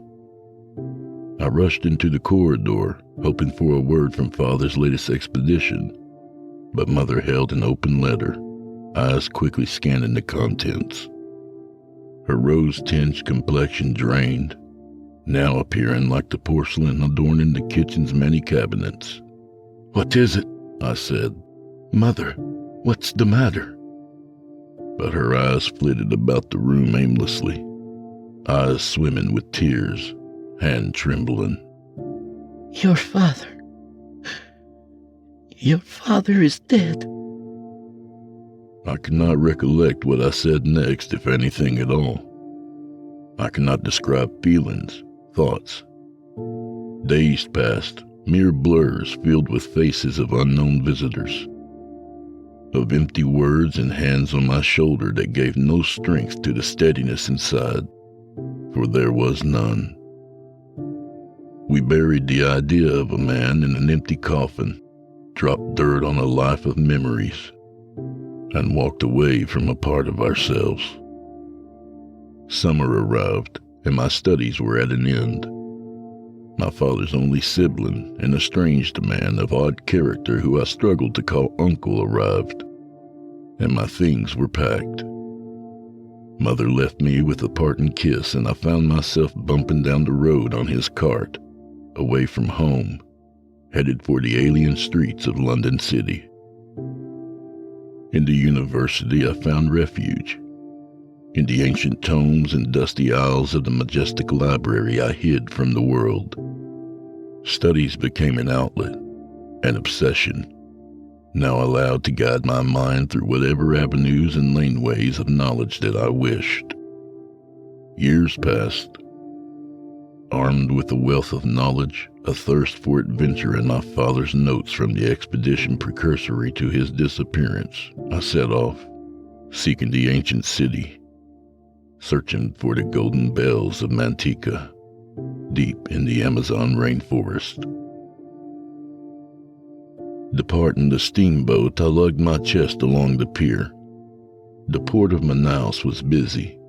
Soldiers were departing or arriving. Stevedores loaded crates onto waiting horse carts or lifting cargo via the port crane onto the awaiting ships. The warm wind whipped my hair into my face as I peered around for my transporter, quickly scanning over the locals, but none paid me any heed. Too busy lugging cargo or greeting family members. I then spotted a man wearing a bowler hat and chewing on a fat cigar. He squinted at me through the dark smoke, leaning against a ramshackle building. "Are you the guide?" I asked. He squinted all the more, which I thought impossible. "Talvez," the man muttered in Portuguese, maybe, spitting between his teeth. "You the man likes digging dirt?" "Yes, I'm an archaeologist. I find things for museums and such."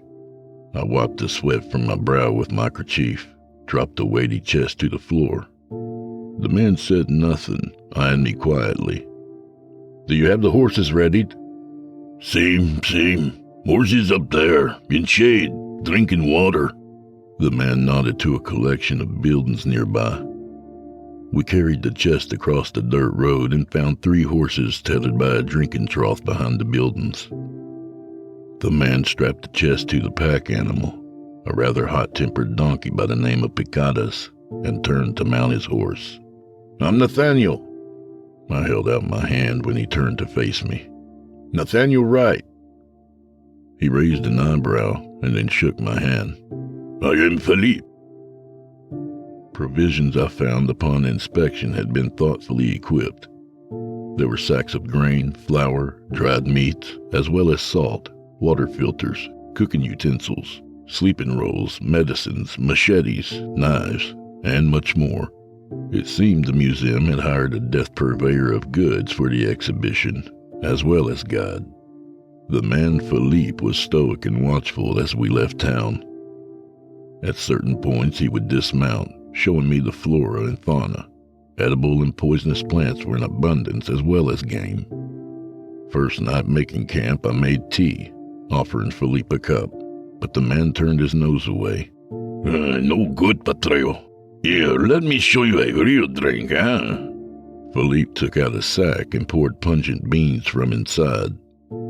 After boiling, I gratefully accepted the tin cup and sipped.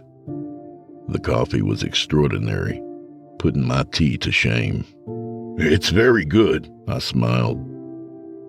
That night I couldn't help but gaze up in awe at the crystal night sky, untainted yet by industry.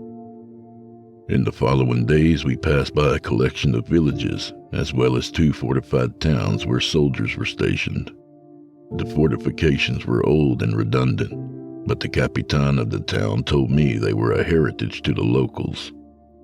I gained directions to various ancient earthworks from the capitan, a man of large proportion who had a penchant for cigars, 5 of which Philippe was hard-pressed to part with in exchange for said information.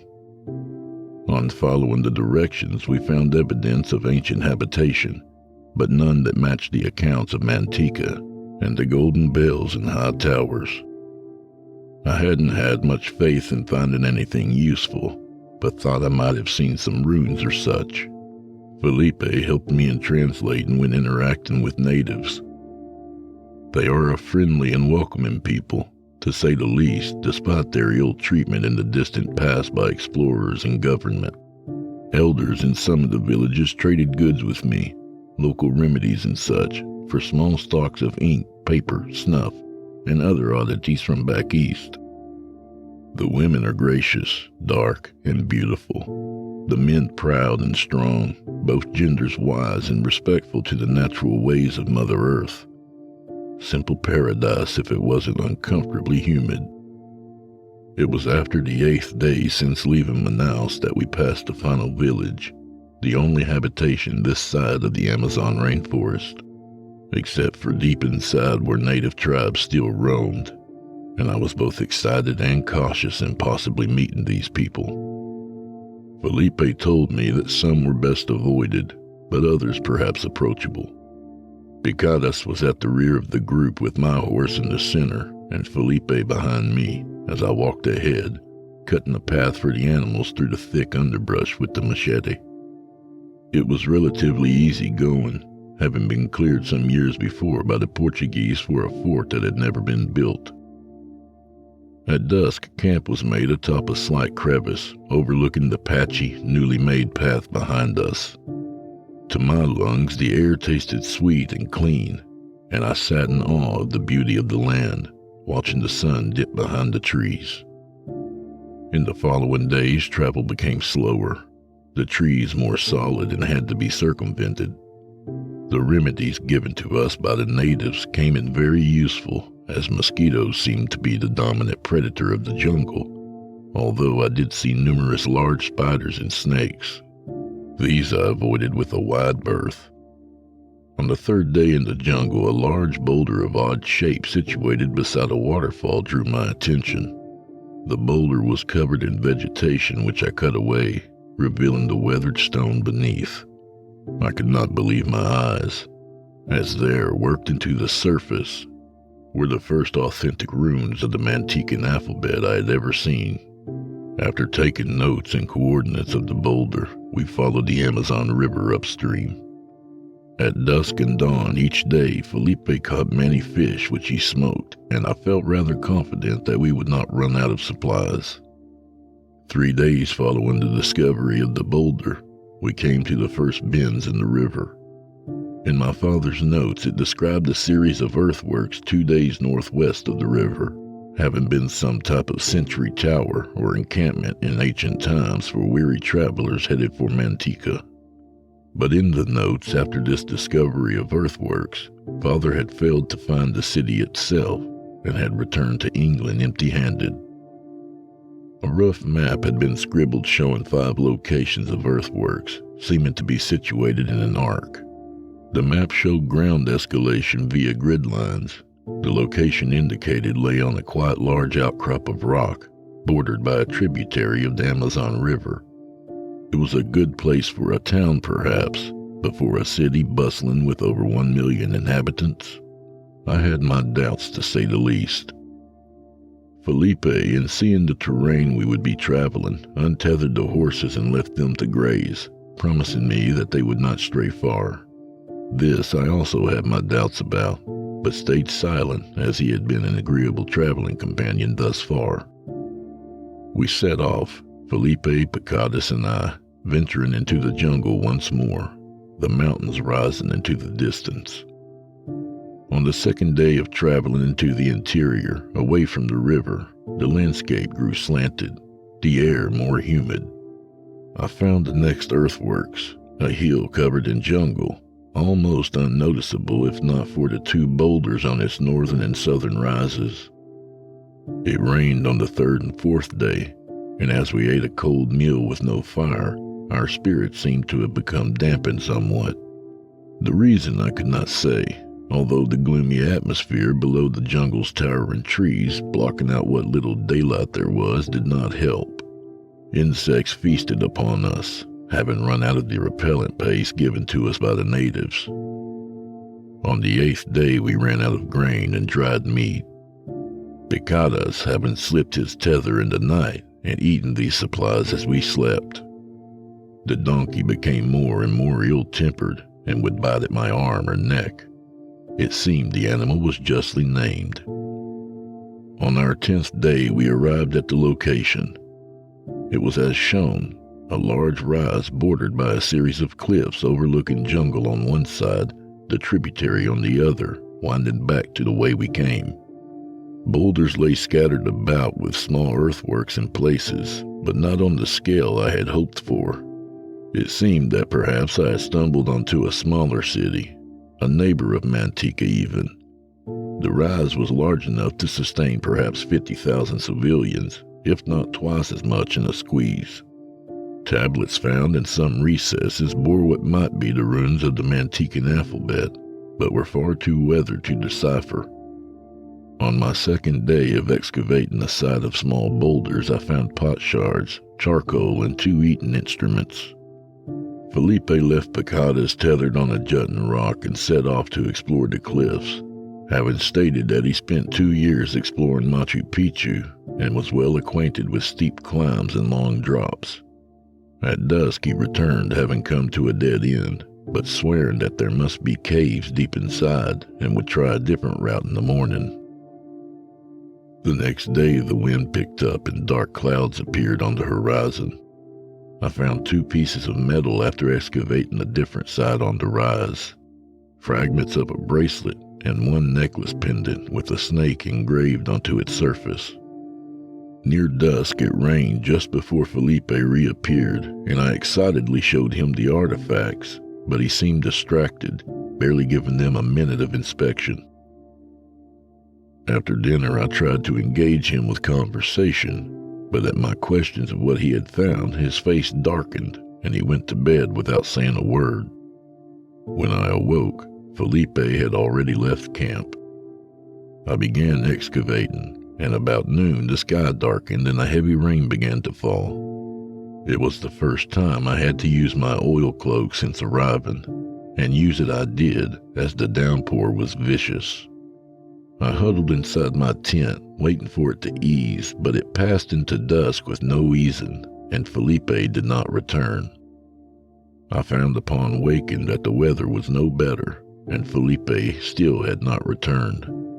So, abandoning my excavations, I took my cloak, provisions, a lantern, and rope, and set off to find him. Picadas was only too happy to be left alone in camp. I had my misgivings about leaving the foul creature so close to our provisions. I came to a steep drop overlooking the jungle and saw that Felipe had been using a small ledge along the rock to get around a jutting mound of rock. I hardened myself to the task, hugging against the rock face and slowly moving along the ledge, step by step, until I was midway and had to reach around and find a handhold. The wind fortunately pressed me against the rock. If it had been clawing at my clothes, I doubt I would have had the heart to continue. Bike continue I did, finally reaching around the jut and finding a handhold, regaining my nerve as I sidled onto the other side. The path led into a hollow of the cliff, where I found scrub and animal bones, which appeared to be made by some bird of prey by the scattering of feathers. I called for Felipe, but knew that I would have to delve deeper into the cliffs to be within earshot. So, lighting my lantern, I entered through the gap in the wall, the heat slowly vanishing behind me as the air cooled inside. After some minutes, I entered a small cave with miniature stalagmites and stalactites, along with dark pools of murky water. The path led through the center of the cave, and upon reaching the far side, I held up my lantern and gasped. There, worked into the wall, were Mantecan runes, along with hundreds, if not thousands, of hand paintings. There were illustrations of animals, such as monkeys, snakes, and insects, but there were also images of people, villages. Why hadn't Felipe told me about these? What reason could he have to not share his discoveries?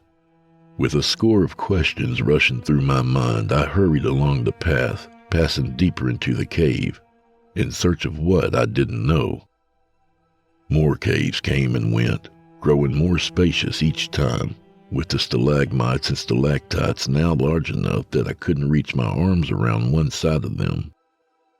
I found no more hand paintings, but in places where the path branched off into different directions, I found small runes inscribed nearby, indicating what direction I should follow. After a few hours of traveling into the caves, I came upon a small camp where I found an extinguished fire, bedroll, pots, and some food. Along with these were notebooks, some still unused, one of which I am now using to record my travels and findings. Upon inspection, the journals were belonging to Felipe, and it seems that the man had good reason to keep his findings quiet, as it stated that he was hired by a group of investors searching for the golden bells, and he had been using me to gain their whereabouts, and I was to be dealt with afterwards, fatally. I could not believe that the good-natured travel companion I had spent these last few weeks with was so cold-hearted. My sense of betrayal soon gave way to anger, and taking one notebook to prove my knowledge of his intent, along with a blank journal and pens, I was about to set off, when I thought better of delving deeper into the caves unarmed. Searching through the camp, I found a knife and climbing axe, and feeling somewhat more capable if I should bump into Felipe, I began my journey of retribution. I did not know of the horrors that would soon follow. I rationed my provisions, but they were depleting faster than expected, and after the second day, the light from my lantern began to fade, so I had to cut my cloak with the knife and make torches, wrapping them around some scrub I found, which I bundled and lashed together with severed twine from my rope. I used all three in my first day, well, what I think of as my first day, and had to make the next day's torches in darkness. The sounds within these caves when darkness surrounds me are eerie beyond description. I hear scratching on rocks and bubbling water, but it is only my imagination. I know this. After resting, I set off, and upon lighting my last torch, I began working on the next batch of torches, which, with a clear mind and a strong light, I had time to make more than expected. Materials are scarce, and I pray that I find something soon.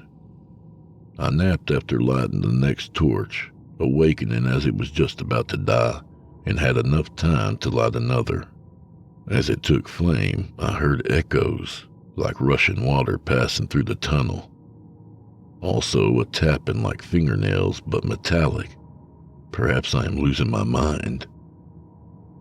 The passages now begin to grow narrower, and the air seems more humid, as if I am nearing above ground, which is impossible, as I have been traveling in a downward direction this entire time. Or have I? There has been little sign of Felipe, with only one discarded pin and a small pile of ash to speak of the traitor's passage through here. I am no expert at tracking, but the ashes seem to be fresh. I hope to catch up with him soon. If I had learned of his intent before delving down through these caves after him, I might have simply left him to his fate. But now, after coming this far, I feel as if I would be somewhat relieved at any human companionship, no matter how vile. I am nearly out of torches, with only 2 now left, and no food. I sense the presence down here is aware of that fact. At times I spot shadows in the corners of my eyes. I pray to God, let me live. I will abandon this mission and return home. 1 torch left. Darkness beckons. I cannot describe how I feel at this moment. I have waited until my hands were steady before attempting to record what has happened. My torch was nearing its end, and the scratching grew closer.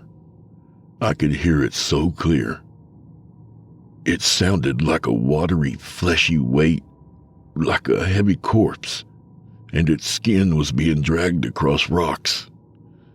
But I knew this was my own imagination. There was nothing down here with me.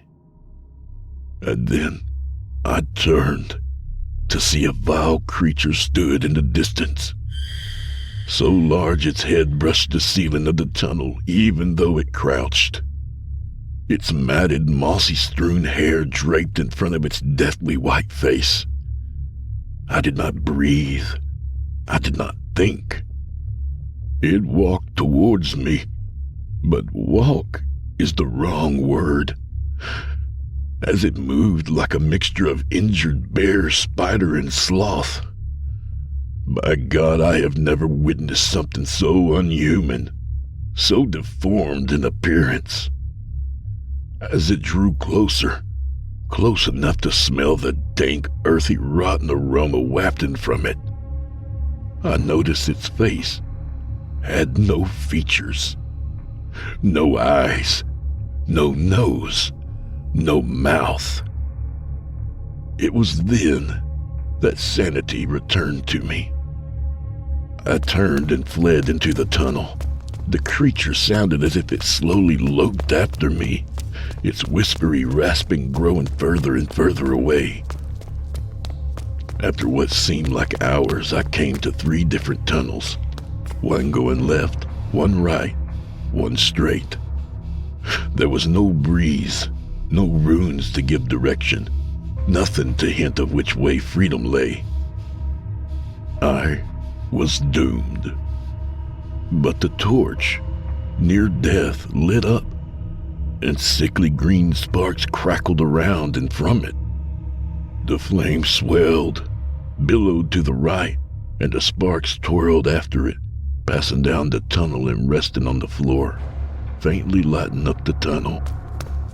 I ran down the lit tunnel, not caring how it happened, not focusing on the scratching footsteps now reappearing behind me.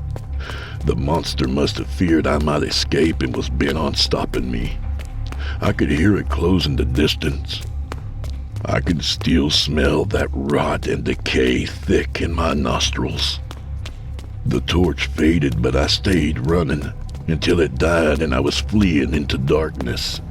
A breeze touched my cheek, a bare whisper, but it gave me strength, and I put all my will, all my strength into keeping away from those footsteps growing nearer. The ground began to turn upwards. The darkness grew to a murky gray, and the breeze now grown stronger. The footsteps were close.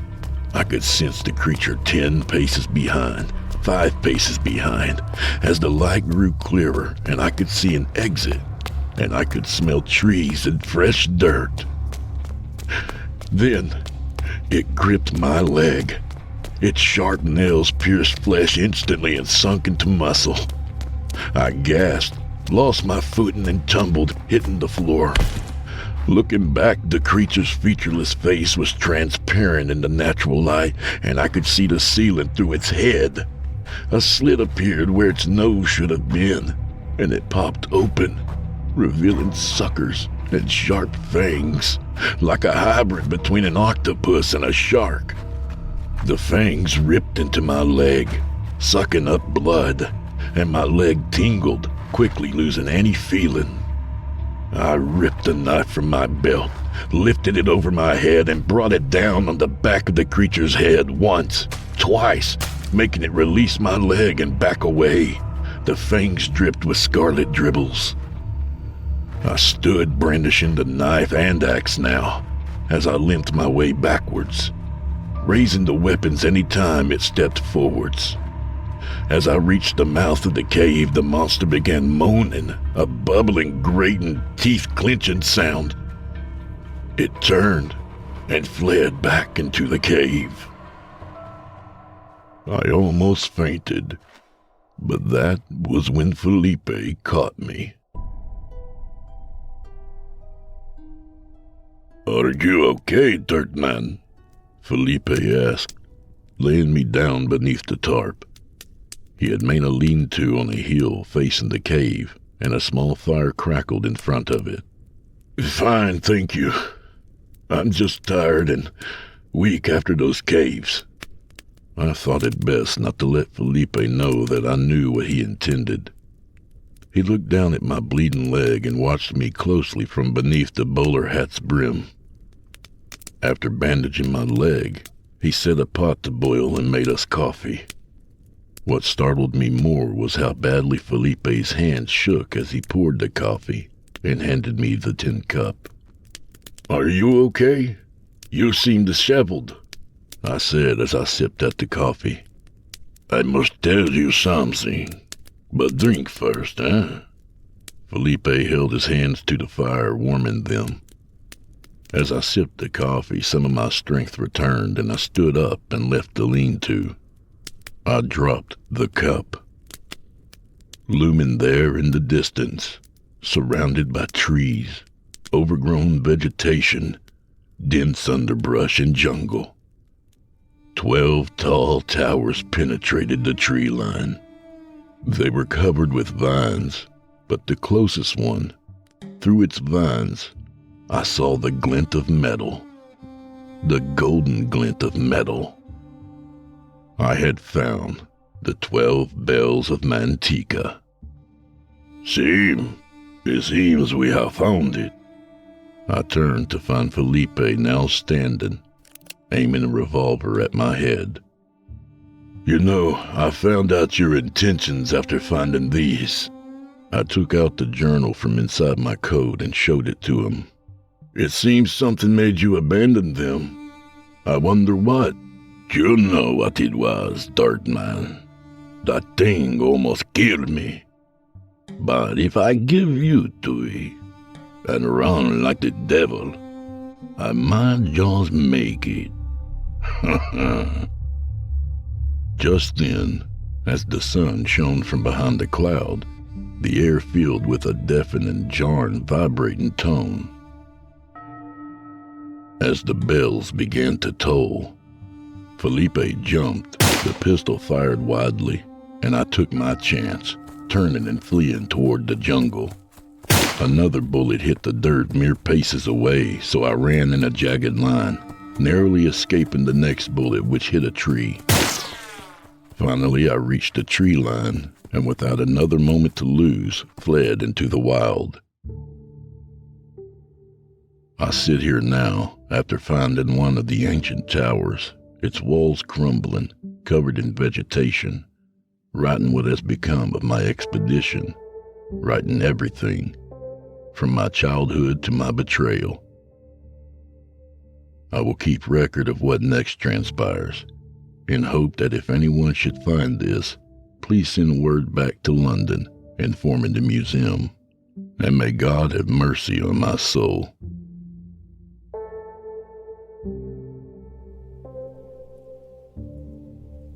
Night has fallen.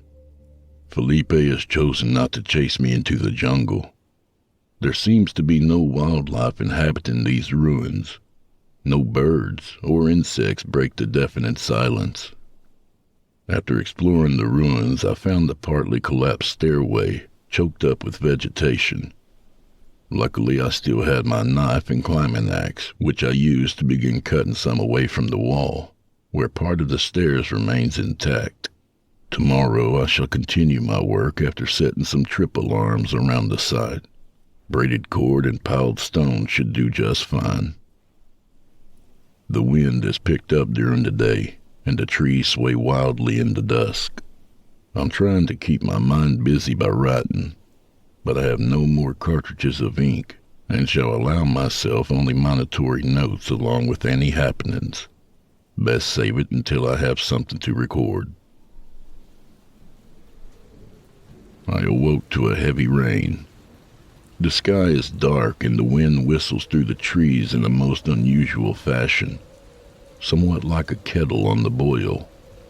After finding and braiding vines and placing them between balanced stones, I found myself happy with the makeshift defenses. The day was early, so feeling somewhat braver than the day before, and armed with a sharpened spear, I journeyed to the edge of the jungle where I could spy Felipe's camp through the trees. His fire remained smoldering, but he seemed to have vacated camp. I crept around the edge of the tree line and made my way to the camp where I found some dried meats and ink. I took these and kicked dirt onto his fire, extinguishing it, before breaking the lean-to apart and running back into the jungle. I am not sure where Felipe could have gone, as returning to the ruin where I slept I found no signs of disturbance. Journeying into the jungle further, with my knife I cut marks into the bark to keep track of my direction, and hours passed before I came to another tower, which was much bigger and surrounded with many more ruins than the last. Indeed, I found many skeletons in some of these, which showed no signs of wear or animal marks, which is most unusual. In one large ruin, I found almost pristine artifacts in abundance. Clay tablets which I found depicted calendars, military declarations, laws, history. There was one tablet that I found in a recess at the back of the ancient library, which was most interesting. I shall attempt to translate it as authentically as possible. Fifth son of the goddess Maestem. Our priests have finished the inscriptions on the bells, and all that remains is to place them in the towers and await the alignment. Polkayet says that she saw an omen last night. An eagle caught a snake, and the snake swallowed it in flight. She says that this is the gods allowing us to overcome the disease that now eats at our people. Our cities lie empty and rotten across the empire, and only the clean are allowed passage through the caves, as the demon Alyugash preys on any unworthy who enter. My own daughter was taken from me during my journey through. Por Bakhaid. Fifth moon of the goddess Maestem. The 12 bells have been erected in the towers and the alignment has begun. The sky has darkened, and as night falls, a blood moon rises. Each sacrifice screams from their tower as the moon rose, and the towers burned in that sickly green glow for hours. The screams grew demented, speaking of monsters coming through a void. The priests would not allow the families of those sacrificed to enter the towers. Some even ran crying back into the tunnels, where they were quickly silenced by the fangs of Alyugash. The moon is at its zenith. The sacrifices have fallen silent. The moon is darkened, turning the clouds a bruised purple. As the towers glow brighter, the animals of the jungle flee. Slowly the bells begin to toll, almost gently, but as the glow fades, the tolls echo, and both light and sound fade. The priests say that this night has been a success.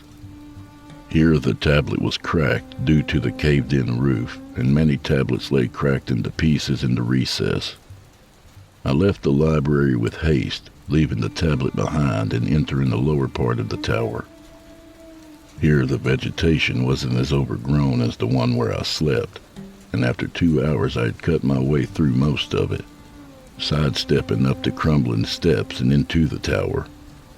The windows were so overgrown with vines that it seemed like dusk, but upon cutting away some of these, the daylight fell on something that quite surprised me. I found 2 packs, modern packs, covered in dust and thin creepers that clung to everything in the room, including the bell. Cutting the creepers away from the packs, I dropped my knife. There, written across one of the packs, was Nathaniel Wright II. I broke open the lock, which fell away easily, and pulled out the contents, which consisted of mostly basic explorer's tools and equipment, compasses and maps and such.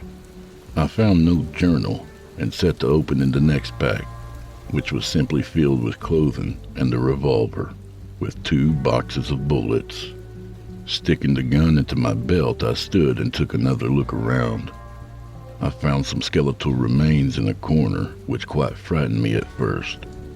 Thinking these were perhaps my father's, but cutting more of the creepers away, I found these to be one of the unfortunate Mantecan sacrifices, or priests, I was unsure. The day was quickly fading, and I decided to spend the night here, and changed into some fresh clothing from my father's pack. Taking some of the rope from the pack, I set a trip alarm in the stairs to where I slept, and couldn't stifle the questions rushing through my mind. Where was my father if his equipment was here? Had he returned back into the cave and fell prey to that monster? I shuddered at the thought, and eventually fell into an uneasy slumber. I awoke after hearing the trip alarm, and saw a flickering light coming up the stairwell, followed by a muttered curse. Standing, I crept into the corner near the stairs and aimed the pistol. A shadow appeared. Then I recognized Felipe's hat.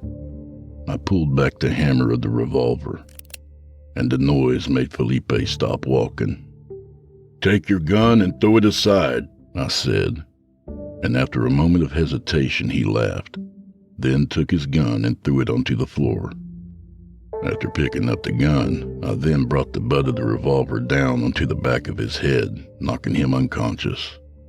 Afterwards, I tied his hands and feet with rope and searched his pockets, but besides some bullets, cigars, and dried meats in his pack, he carried nothing else. I then dragged him to the bell and sat him against one of its 4 metallic support beams, gagged him, and tied him to it before returning to where I slept. I woke to the cries of women, men, and children, who could be heard shouting from outside.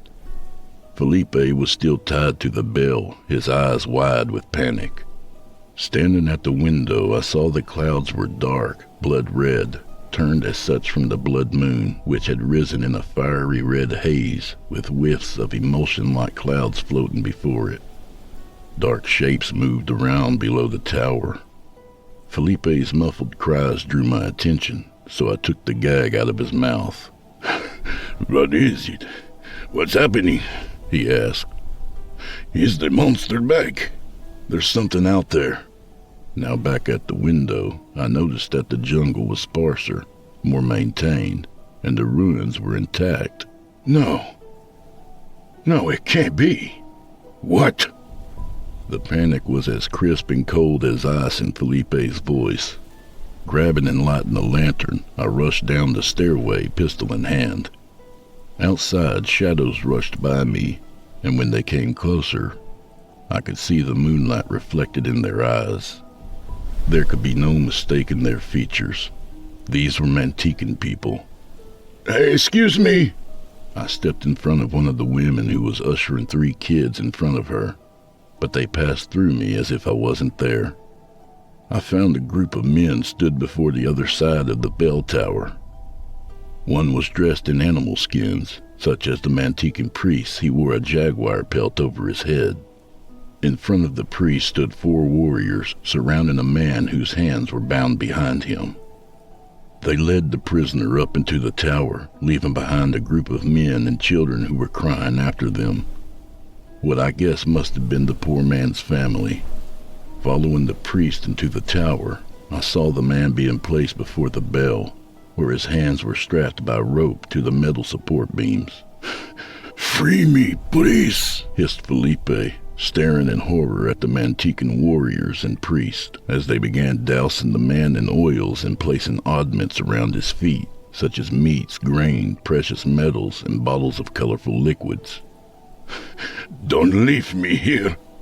I admit I hesitated in fleeing Felipe, who I knew would have had no guilt in slitting my throat after finding the bells, but my better nature won the internal conflict, and I rushed over to him, undoing his bonds as the priest began intoning words from a clay tablet. A heat began to wash from the bell, first like a low fire, but quickly growing into a stifling oven. The warriors left the tower, and as the last bonds were freed from Felipe's feet, the bell began to vibrate, the tip of it turning slightly green, casting strange shadows across the ceiling and seeming to suck the natural light from the air around it.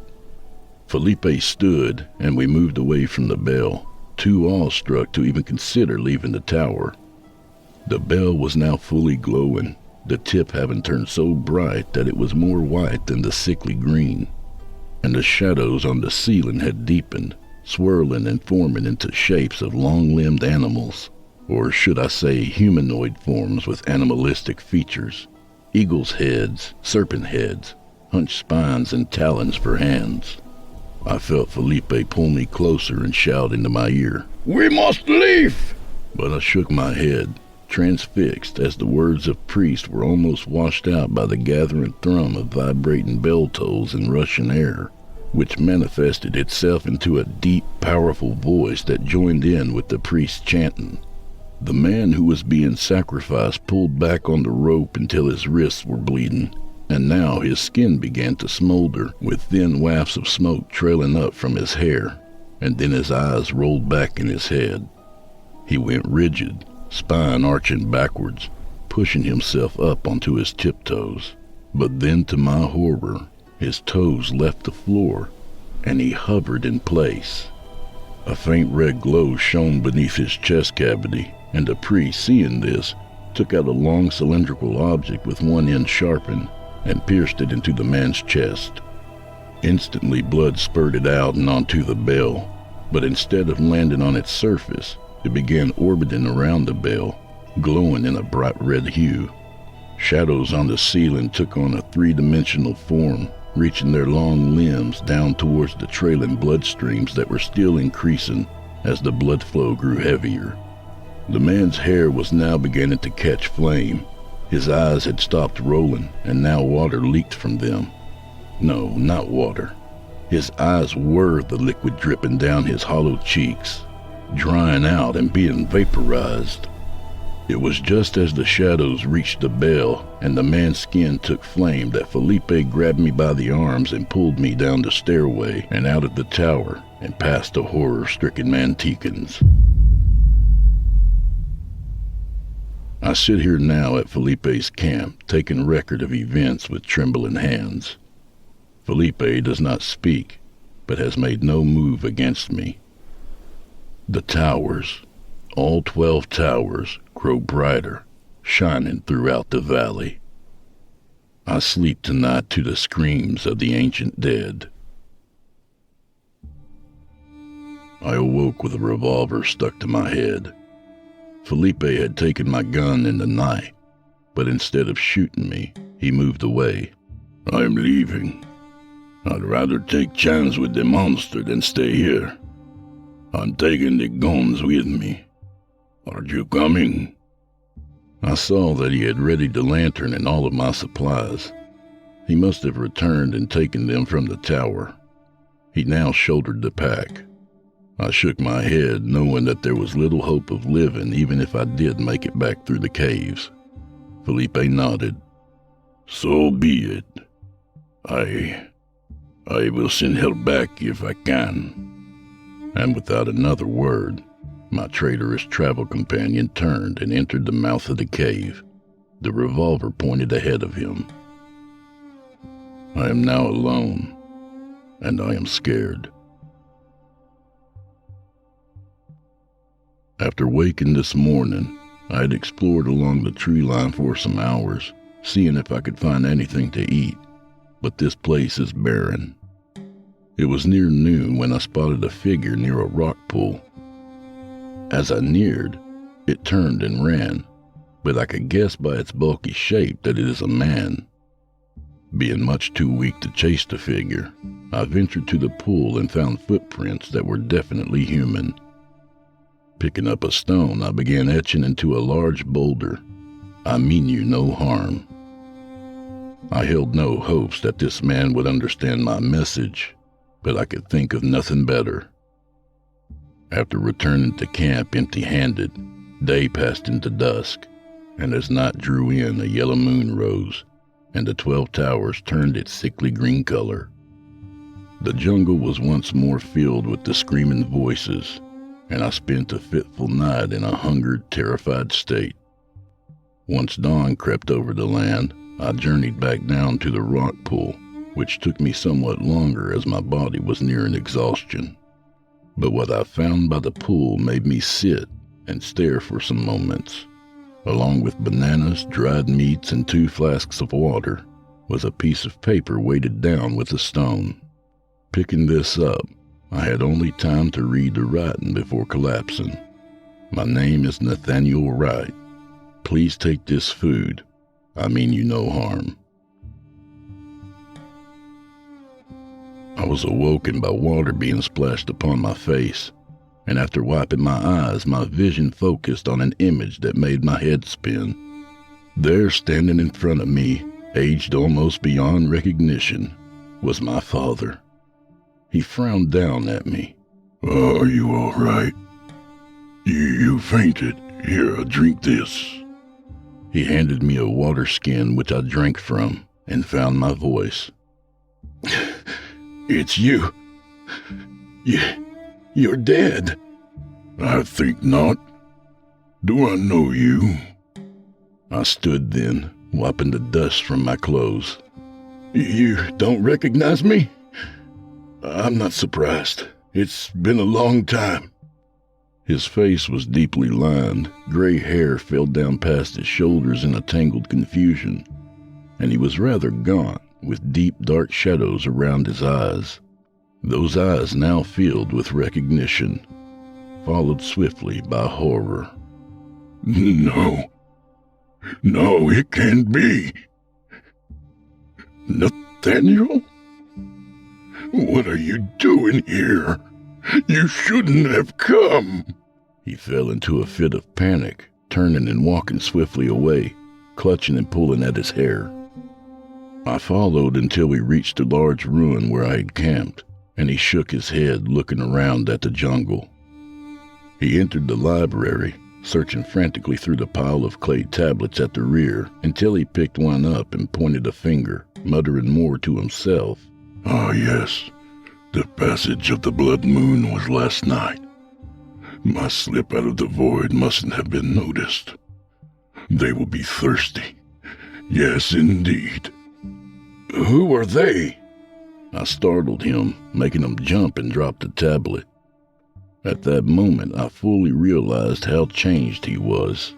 Not only aged, his eyes looked empty, 2 hollow spaces, blank windows where once his soul had shone through. What happened to you? Yes, I suppose an explanation is in order. Come with me. We left the library and walked back up the stairs where the room looked unchanged, although the bell's golden surface seemed darker. Still golden, but drained not only the light from around it, I could also sense the energy being sapped from my core. Father sat me down and passed me the water skin. After I left on my expedition and found earthworks after reconnaissance mission in a hot air balloon, I mapped the location with a team of 4 natives and made my way through this damn jungle. Father tried to smile, but it didn't look right on his face. Finally, I came to the site between the tributary and jungle. At first glance, I was disappointed, knowing that the land wouldn't support a city of Manteca's size. But after further exploration, we found the caves that led here. I lost 3 men getting through those caves. That wretched monster would drag them off, screaming. His eyes grew distant, as if hearing their cries still. Not a day went by when I wouldn't be tempted to return to those caves and face that beast, to make it pay for what it had done. But my remaining teammate and I soon found the ruins among the thick jungle, and focused our minds in translating the texts found. The reason for Manteca's downfall became apparent. They were dying off from some disease, some plague, and were hiding away here. Their priests made inhumane sacrifices, what at first I believed to be some tribal quackery, but reading the texts found in other ruins where larger barracks had been built, I found accounts from the priests speaking of terrible events, things that I thought were hallucinations. But I discovered, at much cost to my own soul, that they weren't delusions. He shook his head, lifting a hand to stop me from comforting him. Yes, it's fine, my son. I understand you're worried. He glanced at the bell. I share your concerns. These towers and bells weren't made by the Mantecans. Yes, I believed also that they were, but in those clay tablet records, they state that when Mantecan scouts first breached those caves and came back with descriptions of the beast, the Emperor sent a force that made it through and back at great cost. Only 1/4 of the force that left returned, with a tale of ancient ruins and magical, metallic objects that would glow when the moon rose, and took the lives of any men unfortunate enough to be near at hand. What about the priests? Why didn't they succumb to the power of the bells? Father shook his head. I struggled to understand how they avoided death, so thought it wise to observe the bells at nightfall. As you have seen, when the bells are in effect, the spirits who once dwelled in these lands return, but cannot be spoken to or interacted with. This is when I discovered one of the priest's remains out in the jungle. I believe this priest was murdered by the civilians. On his remains I found a necklace, golden, and would light up when near the bells. It seemed that these necklaces protected the priests, and wearing one, I foolishly entered this tower when the blood moon rose. But we don't have any now. What are we doing here? Son, I must go back. If they discover that the void has been breached, they will come looking for me. I must go back and try to rescue the others. Now I know the void can be breached, I must try to save them. This is madness. I then tried to pull him toward the stairway, but even though he was somewhat emaciated, he held his ground, pushing me away, and then began frantically searching through the room. He turned and stared at me with wide eyes. Leave. Leave now, through the cave, while you still can. Unsettled by his demeanor, I left the tower and stood outside, gazing up into the gathering shadows within the ruin. Dusk came and passed, and the yellow moon rose. At first, I only sensed something stirring in the trees around me, but then I noticed the trees grew sparser, and now silhouettes moved through the terrain, each figure throwing glances over their shoulder at the tower as they passed.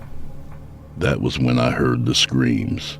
I rushed into the ruin, sidestepping up the stairs, seeing that the room was cast into that sickly green glow. Shadows danced along the walls and the ceiling. I found Father standing in front of the bell, half of which was aglow. Long clawed limbs reached down for him, curling as they stretched further and further. My father's eyes were rolling back, sweat trickled down his brow. A necklace around his neck reflected the green glow, and his flesh was searing hot to touch. A whispery hiss that had been swirling around the room now intensified and sounded almost intelligible. The bell began tolling in a deep, bone-jarring tone.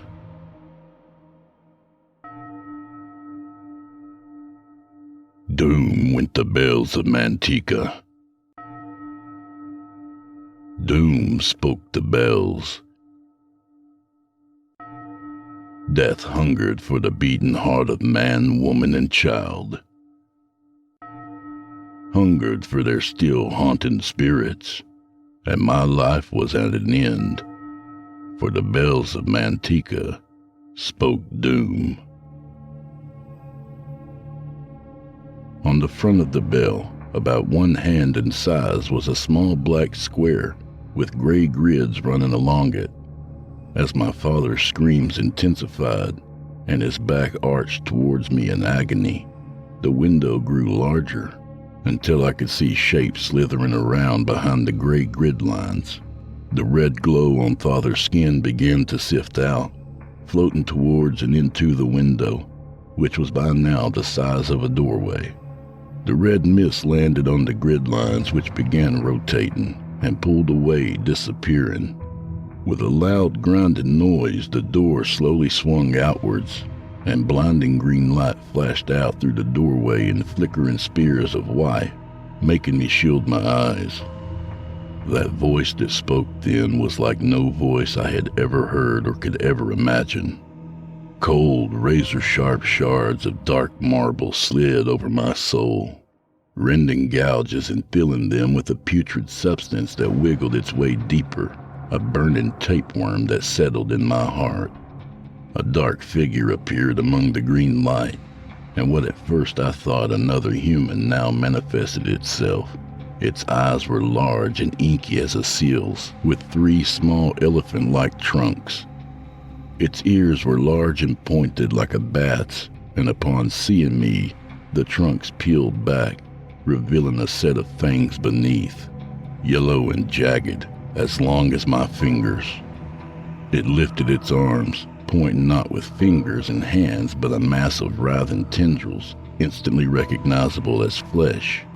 Only each odd tendril's tip peeled back to reveal holes that seemed to sniff at the air. It was now that I noticed the screaming was not my father's screams, but my own. More of these figures emerged from the doorway, moving around me with odd, lurching gaits, as if unaccustomed to the gravity. With a clink-clanking sound, a line of men emerged from the doorway, each bound by chains to the man behind and in front of him. I recognized 3 of them to be of Mantecan descent, and the others looked like the natives in the Amazon. Their faces were as gaunt and lifeless as my father's, of who they now freed from his bonds and lifted, dragging him back into the doorway. I make no claim of being a brave man, but right then something broke inside of me. Perhaps it was the years of my father's disappearance, the years of hurt and pain, but I grabbed my knife and axe and set upon the nearest creature, which had been inspecting me closely. I drove the axe down between its eyes, and another time, its cry was ear-splitting. 2 creatures rushed at me, The rest ushered the human captives back through the doorway. I sank the knife into the center of the nearer creature's trunk-like nose, and it toppled onto me, knocking me back onto the floor. A dark green liquid gushed out of its wound and covered my face. Its taste was as vile as ink and old oysters mushed together with a mangy dog's urine. The last creature jumped on its falling comrade, and those writhing masses of fleshy tendrils wriggled over my face, gouging and probing into my eyes, mouth, up my nostrils. It probed my face for what seemed like minutes before I could gather enough strength, and pushed the weight of the two aside. The creature tumbled aside, letting a squeal out like metal scraping glass, but I was back on my feet and just had time to see the doorway closing. Just had time to see through the gap my father's face. His eyes opened, lips turned up in a warm smile as he looked at me. But then the door banged shut. The gray grid line snapped back over the door, and an enormous blast of warm air drove me stumbling backwards. I tripped over the dead creature, but managed in grabbing the living one by its trunk before it could get the better of me, and hacked into its face with the axe. Once it fell still, I regained my strength once more and examined the bell, which was cooling and the glow was quickly fading. The window had vanished, and I had to check 3 times that the creatures were really there.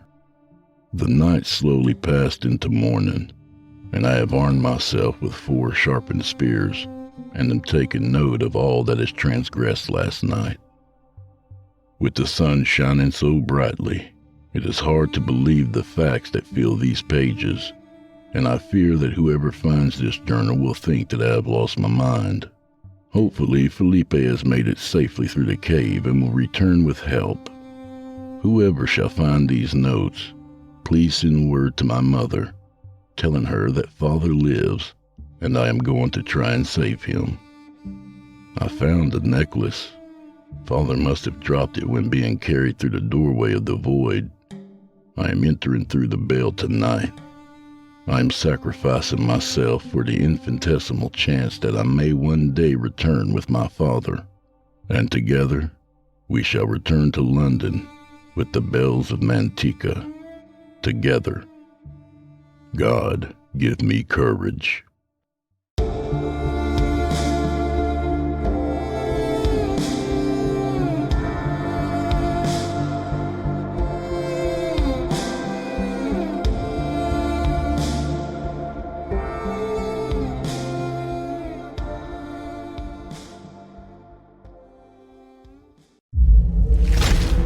Chilling tales for dark nights.